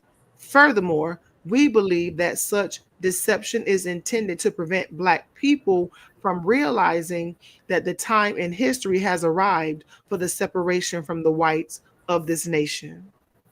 If the white people are truthful about their professed friendship toward the so-called Negro, they can prove it by dividing up America with their slaves. We do not believe that America will ever be able to furnish enough jobs for her own millions of unemployed, in addition to jobs for the 20 million Black people. We believe that we who declared ourselves to be righteous Muslims should not participate in wars that take the lives of humans. We do not believe this nation should force us to take part in such wars, for we have nothing to gain from it unless America agrees to give us the necessary territory with wherein we may have something to fight for. Damn, I like that. Get shit. What the fuck are we fighting for? Exactly. We fighting for you? And a lot of the soldiers, it was a job, and they were thinking if I go fight, surely they will see me as a human being, and they still didn't do it. Exactly. And he said, we don't believe this nation should force us to take part in wars, for we have nothing to gain from. We ain't got nothing to gain from this shit. What do we gain for going to war for America on behalf of this country? What do we gain? Nothing. He say, unless America agrees to give us the necessary territory wherein we may have something to fight for. Mm-hmm. He say, and we believe our women should be respected and protected as the women of other nationalities are respected and protected. Because Black women was hanging from those ropes too. Exactly. Black women were being tied to horses and babies popping out of their womb. Mm-hmm. Black women were being gutted like fish, babies, newborn infants, stomped and shot and burned. Mm. Our women should be respected. Our women should be protected, just like y'all women. That's right. He said, we believe that Allah appeared in the person of Master W. Farad Muhammad, July 1930, the long-awaited Messiah of the Christians and the Mahdi of the Muslims. And we believe further and lastly that Allah is God, and besides him, there is no God, and he will bring about a universal government of peace wherein we can live in peace together. Mm. And that officially is the end of the study in terms of reading. We did it. Mm-hmm. Excellent. Mm-hmm. Excellent, excellent, excellent. Great job. Great job. Great job. Mm, mm, mm. He said, "Yeah, they're not our friend." And I thought about that today. But Mm. so, see, and we have to be so careful when America has these tragic natural disasters that occur. Think about this, because this is what I thought about today. When when America has a natural disaster, American citizens are called into action to provide support and donations, right? Right. But we don't necessarily know where, like, who's going to receive those donations. We know where those donations go, but we don't necessarily know whose hands the donations will end up in. And let me give you an example. Because with my daughter, before the flood in the North Carolina mountains, we would go 2-3 times a year in the mountains and just stay days and just go up there and get lost. I'm talking about we would literally go off the grid. Mm. That's something that my daughter loves to do. She's not going to stay on the path. She's going to go off on a whole nother path. And it's just, but I've learned to embrace it, enjoy it, have a really good time. It is dangerous, but it's absolutely beautiful. And the first time, I never forget, we went up in the mountains. It was so scary because you're going around on a cliff and you're right there driving on the edge and you're going round and round and round, because you're not driving straight up or straight down. You're going around and around and around, like you just, to get to the top. And Mm. I was scared because that was my first time. And, you look to the left or the right too long, you go down the cliff. It was very scary. But the white people who live there, they do it every day. They used to it. And so they had their little Confederate flags and stuff. They had their little Ford F-150s. And this white man, he sped up behind me. He said, "Get the fuck out of here." And so Mm. he right now probably was swept away. His house was probably swept away, or a wife or a child was probably swept away. He's in need of donations right now. And I was thinking today, when we have these natural disasters, I don't even know, now that we have read this book, I told you my thinking has changed. I don't even know if I want to donate to places where white people are, because I don't want it to get in the hands of a racist. Mm. Yeah, I know your house is destroyed. I know the flood destroyed your community and people died and you are in need of food and water, but you might be a goddamn racist who hate my people. And you got people asking for donations. Who exactly is getting those donations? So if we are going to donate, just like people think we need our own black schools, we need our own black donation centers where only black people can come and get donations if people really want to be petty. Right. Fuck all that give. No, where the fuck is my money going? Exactly. Because if you asking me to give to the people in North Carolina, I'm telling you right now, it's a lot of racist crackers that live there. I want to make sure my fucking donate. I want him to goddamn be dehydrated and starve. Mm. Mm. Mm. Fuck him. Mm. Have you ever really thought about that? Not at all. No, yeah, we need our own Black donation centers. So when we do donate, we got to make sure our donations go to Black people, because it could be ended up, your donations could end up supporting a racist. Exactly. I don't want to help them. Not at all. Not at all. So I ain't giving nothing unless I know it's going to somebody who look like me. Yeah. Prolific One said Katrina proved that, and he ain't lying. He is not lying. Even no goddamn donations. We need to start our own donation centers and be like, if your ass ain't Black, don't bring your ass over here. We don't have a bean, a bag of rice. We ain't got no Pampers or milk. Fuck you. Y'all keep telling us to forget about it. And that was then. This is okay. That's what we're doing. We're taking care of self like we always do. And y'all can't come over here and get none of our donations. It's not for you. Exactly. It's only for Black people. Exactly. And we could really get petty if you a goddamn Black person and you a foreigner. When you come over here talking shit about us, goddamn it, you may not be able to get no rice either. Because like Elijah Muhammad said, everybody got their damn teeth in us, and now I see what he's talking about. I see it, and you may not see. I'm not talking about you, but somebody who's listening, you may not see it because your eyes haven't been open, but I see it. And I reserve the right to be just as selfish. Exactly. I deserve the right to be just that selfish and help to elevate a people who have been held down for far too long. And that's for all them goddamn foreigners coming over here calling us Yankees and dirty and lazy and shit. You can get it too. Even if you look like me, you can get it too. Because we a special breed, a special people who've been set aside. And a lot of people, even who look like us, have not been good to us. Do you see what country was that? Now they talking about they giving us citizenship, and Sierra trifling and ran her ass over there and became a citizen. Really?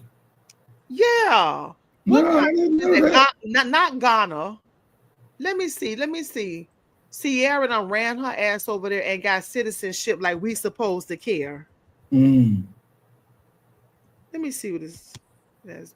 She done got citizenship in Benin. She became a citizen of Benin because they're trying to get us to get citizenship in Benin now. That's a trap. Wow. That's a trap. I don't want it. No, thank you. No, thank you. Get you some houses with some running water, air conditioning, electricity, and then come back when you're ready to give me 25 acres and farm equipment. Then we could talk. And then my application, you're not going to charge me for application and you give me a plane ticket over there. Then we can talk. Other than that, no, thank you. Not impressed. Exactly. Ain't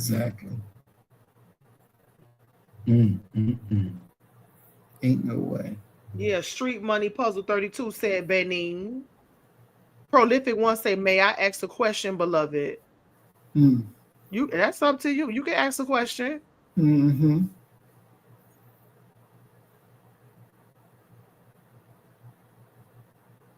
But you wanted to say, because I don't know if they still here, but if you want to ask a question, Prolific, you can ask a question in the chat. So yeah. So what you got for this part here, Maurice? You know that what came to me was a different kind of question, though, because Karl Marx, he said that religion is the opiate of the poor.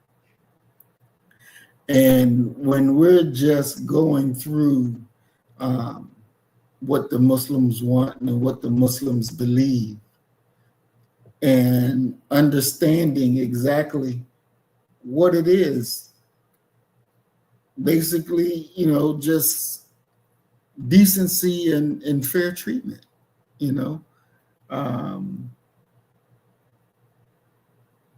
But is religion an opiate of the poor? Is Christianity an opiate of the poor? is it? How can that really be broken down and understood to, what is it that he's trying to say? What is it that people need to understand about that statement that he's saying, that he's talking about?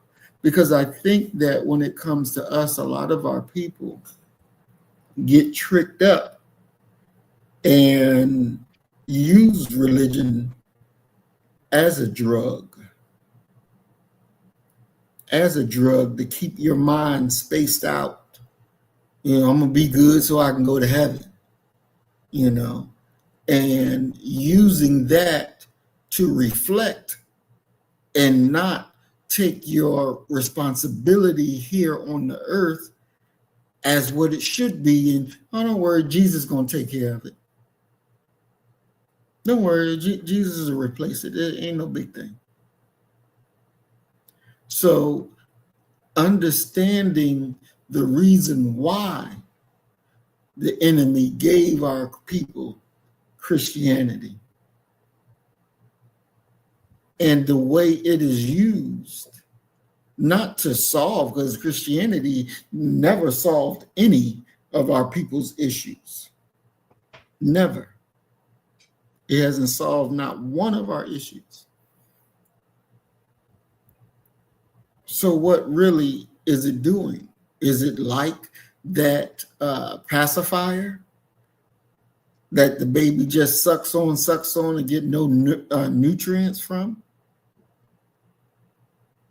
Because when we look at what the Honorable Elijah Muhammad is talking about, like 8, we believe in justice for all, whether in God or not. We believe as others that we are due equal justice as a human being. We believe in equality as a nation of equals. We do not believe that we are equal with our slave master and the status of freed slaves. But Christianity will tell you it's going to be okay. Jesus is going to take care of it all. That's not a real answer. That's not a solving to any problem.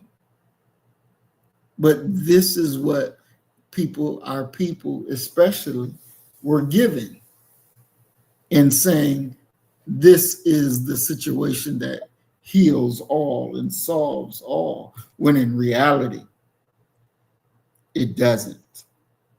It really doesn't. And even for those who accept Islam as it is taught over there in the Islamic world, that's nothing more than another drug. You doing circuits around the Kaaba, hollering, screaming, and throwing rocks, but that you're not changing no physical condition. You're not bending down to help your brother and pull your brother up. Exactly. You're not doing any of that. None of that is solving any problems. With a Judaic boot on your neck and up your ass. Yeah, exactly. We're going to get to your, when you finish that, because we want to get to Prolific's question about the sign of Black America delineating, but you're absolutely right. What good is your religion when your brothers and sisters are starving? Mm-hmm. And another religion got their foot up your ass? And millions of Islamic men, Muslim men are allowing this shit to happen. Mm-hmm. What good is your religion? Mm-hmm. I'm sorry to disturb you. No, you were right on. I wanted to get your take on that, because that's something that our people really need to be able to understand and see, and wake up out of this illogical slumber, this illogical love of something that's not real. Now watch this. The book of John, chapter 14, verse 14 says, if you ask anything in my name, I will do it. I'm reading from AI. AI said, this signifies that when believers pray to God in Jesus' name, asking for things that align with God's will, Jesus promises to grant those requests, right? And it says, what does it mean? Jesus is essentially saying that when believers pray with faith and in accordance with his will, their prayers will be answered.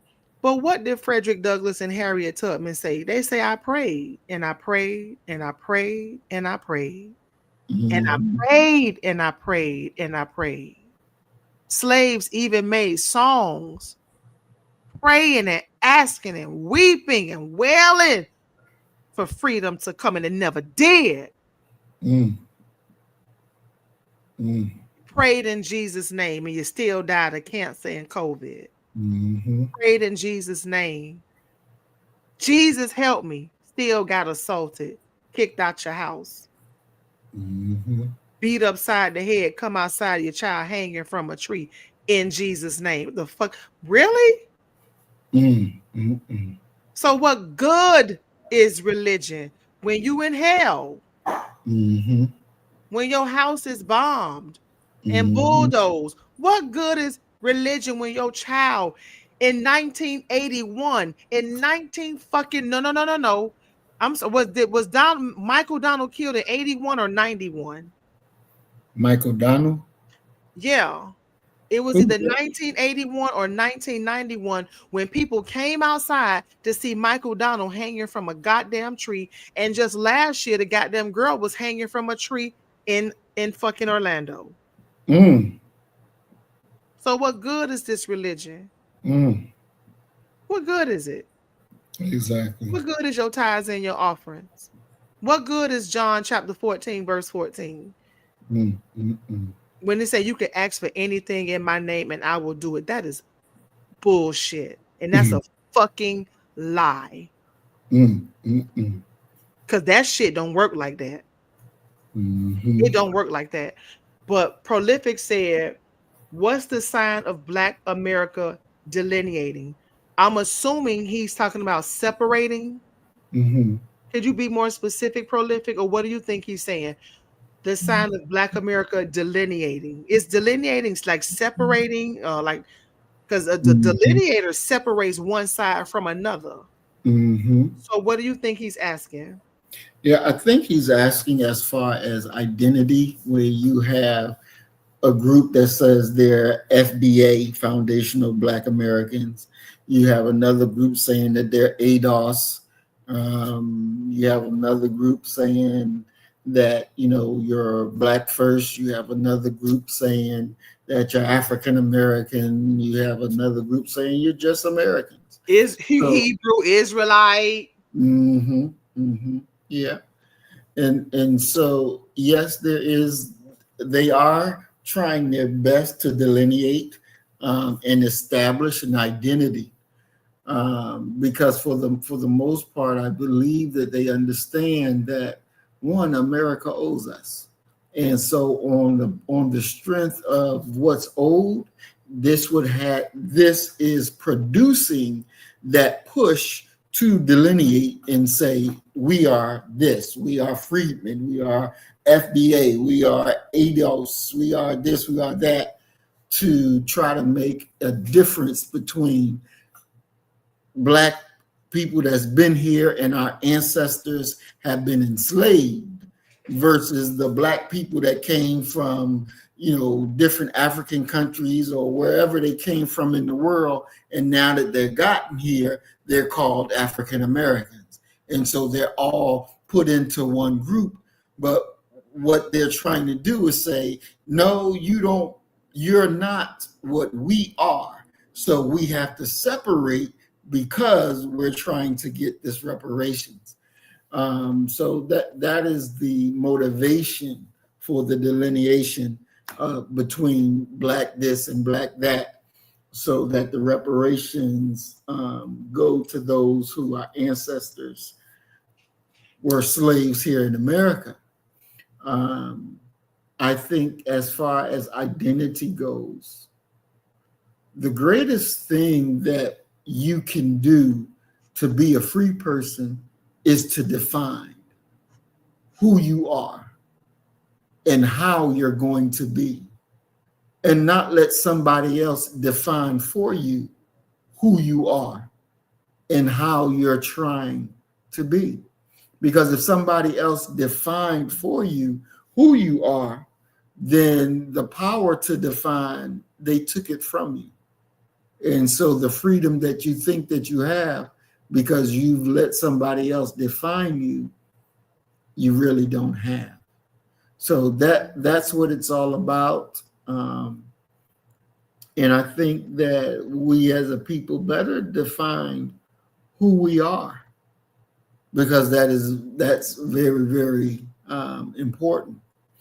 Me, myself, I don't call myself an African American. I'm a Black man. Period, point blank. That's how I define myself, as a Black man. I'm not ADOS or FBA, even though I know that when they're talking that group, I know the language, and that's the part of the group that I fit. My ancestors were definitely enslaved here. But I think we should be making a delineation not based on you wanting a check. Because then if you're doing it based on you wanted a check, then you're not doing it for the right reasons. Then after you get that check, if you get that check and you blow it, then you're going to switch back to the other side. So that's very questionable of a motive to do it because you want money. You should do it because you want to define who you are and then live up to it. And then anybody that challenges you on that, then you have to defend what you decided to go out and become. That's my thoughts on that. What's yours, sis? Nothing much. I mean, I don't really get into those conversations. I've elevated past that. I have. I don't get into those conversations about. I just don't. It makes no sense to me. Mm-hmm. I know I'm a woman. At the end of the day, I'm a human being and I'm a woman with an ability to think for myself and to make things happen. Mm-hmm. And I've pretty much not only separated myself from white people too, as much as I possibly can, but I've started to separate myself from Black people too. Mm-hmm. I really have. Mm-hmm. I don't get into those conversations. A lot of people just do it for the clicks, likes, views, selling merchandise and shit. That means nothing to me. That means nothing to me. Because when you peel back the layers, a lot of these people have absolutely nothing. That's why they always online asking for cash apps and PayPals. Say that again. Mm-hmm. They ain't got shit. So when they do, look at how they manage the money now. Mm-hmm. I was just going to email somebody today. I love this person so much. And he has a YouTube channel, and he's on twice a day. And every day he gets on and he's begging. I have some great ideas for him, but it means he's going to have to work. He's going to have to work because he's too smart to be begging every fucking day. You know, I'm just sick of it. I'm sick of it. So it's like I'm even separating myself even from people who I love because it's just embarrassing. We've done damn near 20-something shows, and not one time have we asked for a dime. Exactly. We go out and do what we have to do for ourselves. Mm-hmm. Because we got, like Elijah Muhammad said, he said it's millions of us, and we pretty much have everything we need except unity. Mm-hmm. We got what we need. Exactly. You know, when you and thank you, Prolific, for joining the channel. We're definitely glad that you are here because your voice does matter. It when you showed me about Umar and his, you know, brokenness, and from what I'm understanding, he's supposed to be taking care of his mama too, and she on public housing. She in public housing. Yes, his mother is on public housing. He's not even supposed to be living in the house unless she's reporting his income, which I doubt, because if so, she's supposed to be paying the max. He's living off of his mama who's on housing. Oh my God. You can tell he always like he recording in a little studio with a little put a little sheet up. Yeah. Wow. Yeah, because I don't watch him, and it's like, you know, how much money do you think he has? You know, he was given over these years. They say about $500,000-$600,000 Oh wow. or more. He's gotten a lot.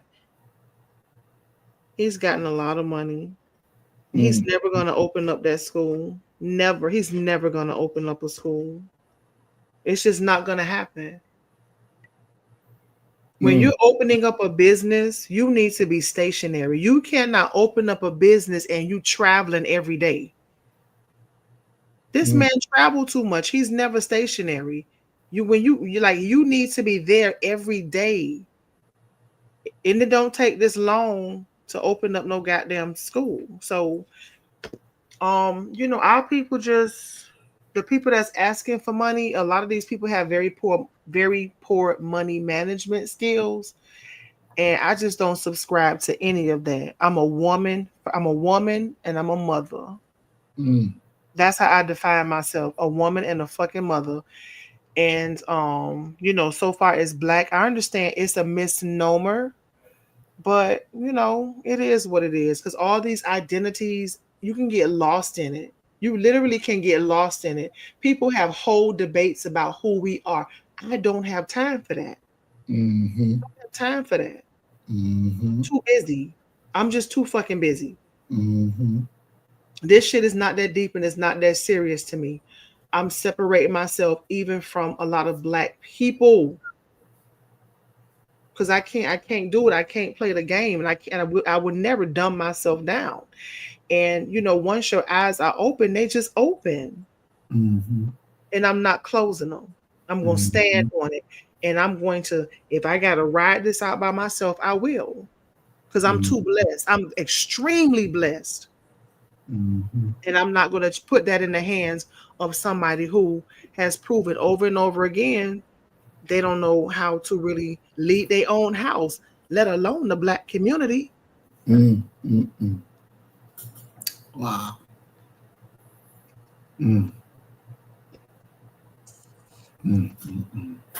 Yeah, that's bad. I honestly, I was hoping that he was going to be able to get his school open, because I wish him success. I didn't know he took that kind of money in from our people, but damn. So you don't have none? You didn't have none of that money left? He said the account is frozen. He's not saying that he don't have any money. He's saying the money that's in his personal account and the money that's in the school account, the bank account is frozen, so he does not have access to it. Why would they freeze your account? I don't know.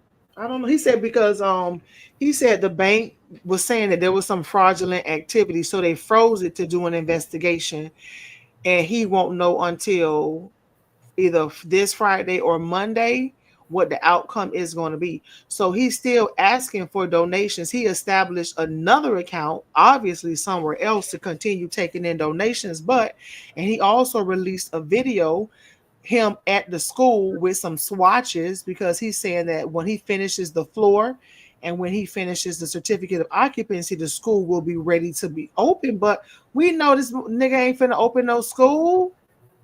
You don't have a curriculum. You are not accredited. It looks like shit. Somebody went and did a video to show us what the outside looks like. It's what's the word for it? It's I don't even know the word. It just looked like a slum. It looks bad. The grass needs to be cut. It needs to be pressure cleaned. It looks filthy. What city is this school located? He said Wilmington, Delaware. Oh shit, that ain't far.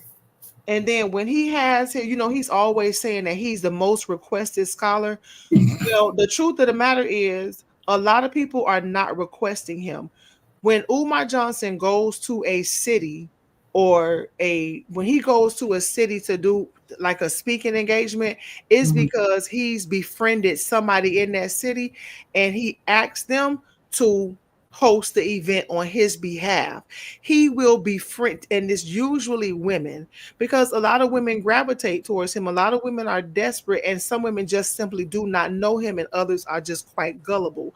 So when he introduces himself to women, he will say, I want you to host an event for me in your city. And because they want to be so down with him, and he's making promises to them, they will go out and find a place for him to host an event. Typically, you do have places that will allow you to do it for free, because oftentimes people do not pay to go hear him speak. So he have these women going around finding places for him to, speak at. He send them the books. He sell the books. The women, they put on the show for him, and then he off to the next city acting like the people actually requested him when they have not requested him. He's putting in the request to have people host the event on his behalf. He's a fucking liar. Wow. Them people are not requesting Umar. Them goddamn women running around like chicken with their head cut off, trying to find places that will allow him to have an event for free, and then putting him all over their social media, advertising for him. And this man come in town and act like the people actually booked him. None of fucking body book him. Wow. That nigga is a rat. Damn. That nigga is a rat. I know that for a fact. That nigga is a rat. He has no backbone. He's opportunistic. He eats off of what you leave behind. He's sneaky as fuck. He's filthy. You know how I got his spirit animal as a rat, and I don't give a fuck who tell him I said it. He don't, fuck him. I did a reading on him. I did a reading on Umar Johnson 3 years ago. And let me tell you something. When the first card flew across the table, and when I looked at that, when I turned that shit over and I saw it was a rat, I stopped right then and there. Because I'm never wrong in my readings. I'm never wrong. When I do my readings, I'm never wrong. And the first card to literally it flew across the table. It was a fucking rat. Think about the traits of a rat. They sneaky. They can fit through little cracks because they ain't got no goddamn backbone. That's no integrity. They nasty and they filthy. They hypersexual, but they're very fucking intelligent. And when Spirit told me he was a rat, I was done with that. And I believed it. He's a fucking rat. And it's sad that these women are out here having sex with this goddamn man who ain't got no fucking wife. And he's talking about black family. Why, bitch, nigga, you ain't got no family. You ain't got no wife. He don't take care of his children. He's just nasty. So you think that girl is his daughter for real? I don't know. He said she is. What? He said that's his daughter. So if he said that's his fucking daughter. Oh wow. That girl. So yeah, I think that's his daughter because he said it. He confirmed that that's his goddamn daughter. Damn. Wow.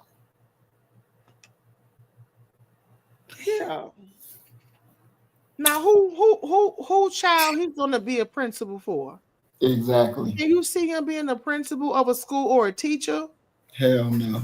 Based upon the IRS reports, he's not reporting all the income that he's receiving. Literally, he has nobody on the board, no team, no nothing.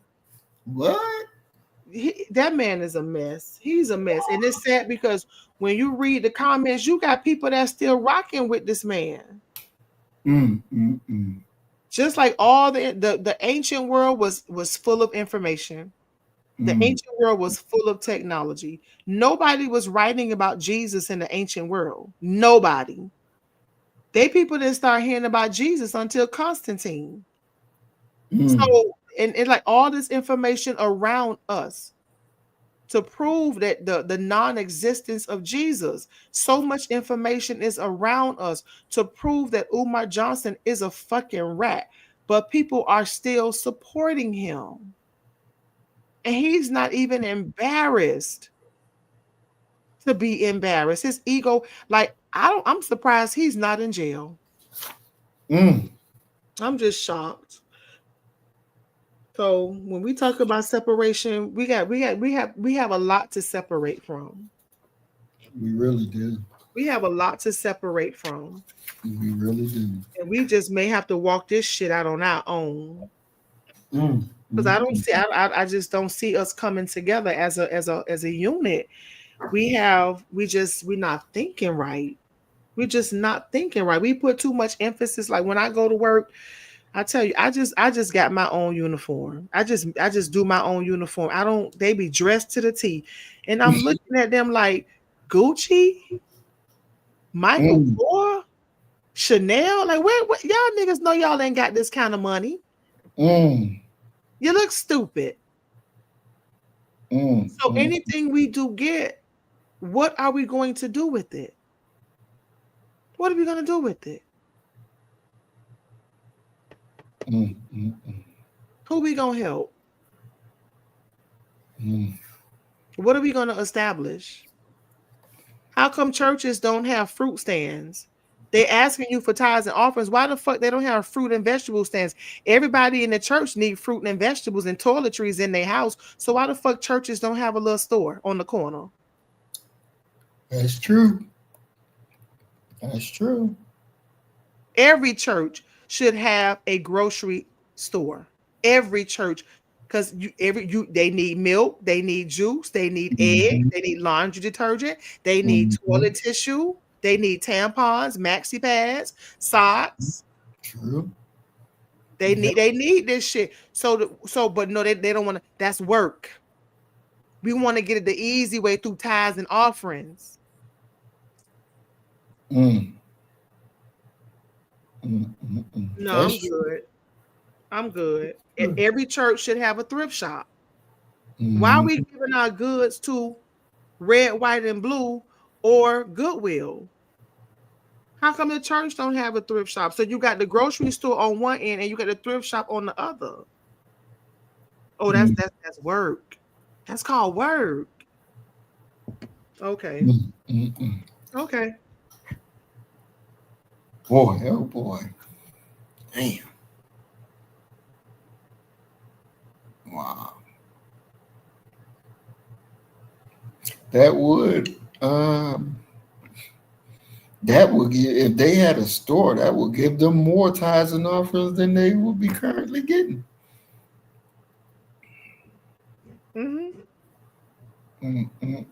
This shit ain't rocket science. No, it's not. It's just that we not thinking. And like I told you, when our men come out of prison, they shouldn't have to pay for suits and haircuts. They should be able to go to the church and get a free haircut and a nice suit to wear, and a resource center to help with resumes, cover letters, letters of recommendation, and a skill.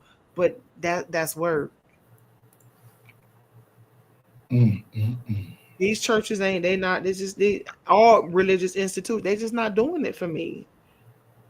They're just not doing it for me. They telling me what to do, but they have nothing to offer me to help me get there. So that's a big no for me. And I rest my case on that one. Well, our sister Maya, not like no other, boy, I tell you. All right, Queen, any last comments? No. Okay, perfect. Just thank you, everybody, to those who wrote it out with us. Thank you very much. We really appreciate you. Definitely. So what's going to be our next book? Are we going to do the COINTELPRO or what? Yeah, COINTELPRO is not a book. It's just a PDF file. Oh, okay. Okay. But it's very, very, very it's a lot. It's heavy. It's heavy. All right. Well, I'm definitely looking forward to it. I am looking forward to it. So get y'all seatbelts ready because it's gonna be popping. It's gonna be popping. I want to thank Earth Angel 1105 Remix for being with us. Prolific, thank you, brother, for joining and being with us. We're glad that you're here. Street Money Puzzle 32, peace and blessings. We're glad that you're here. Michael Fletcher, peace and blessings. We're glad that you're here. Emerald Modesty, peace and blessings, Queen. We're glad you're here. Sandra D, peace and blessings. Assalamu alaikum. We're glad that you are here. And all those others who are watching but didn't say anything, peace and blessings. We are glad that you are with us as well. And so next week we will be back and we'll be dealing with COINTELPRO. And we're going to learn some things that we may have missed before. So as we always say, you kill the nigga in you, I'm going to kill the nigga in me, and our God will reign supreme. We are Black first, today, tomorrow, and forever. Love you, family. Peace and blessings. Assalamu alaikum. Shalom. So you better get the message and get it straight. You're going to need some bridge work. It's simple as that. Because we're living in judgment. We're living in implementation.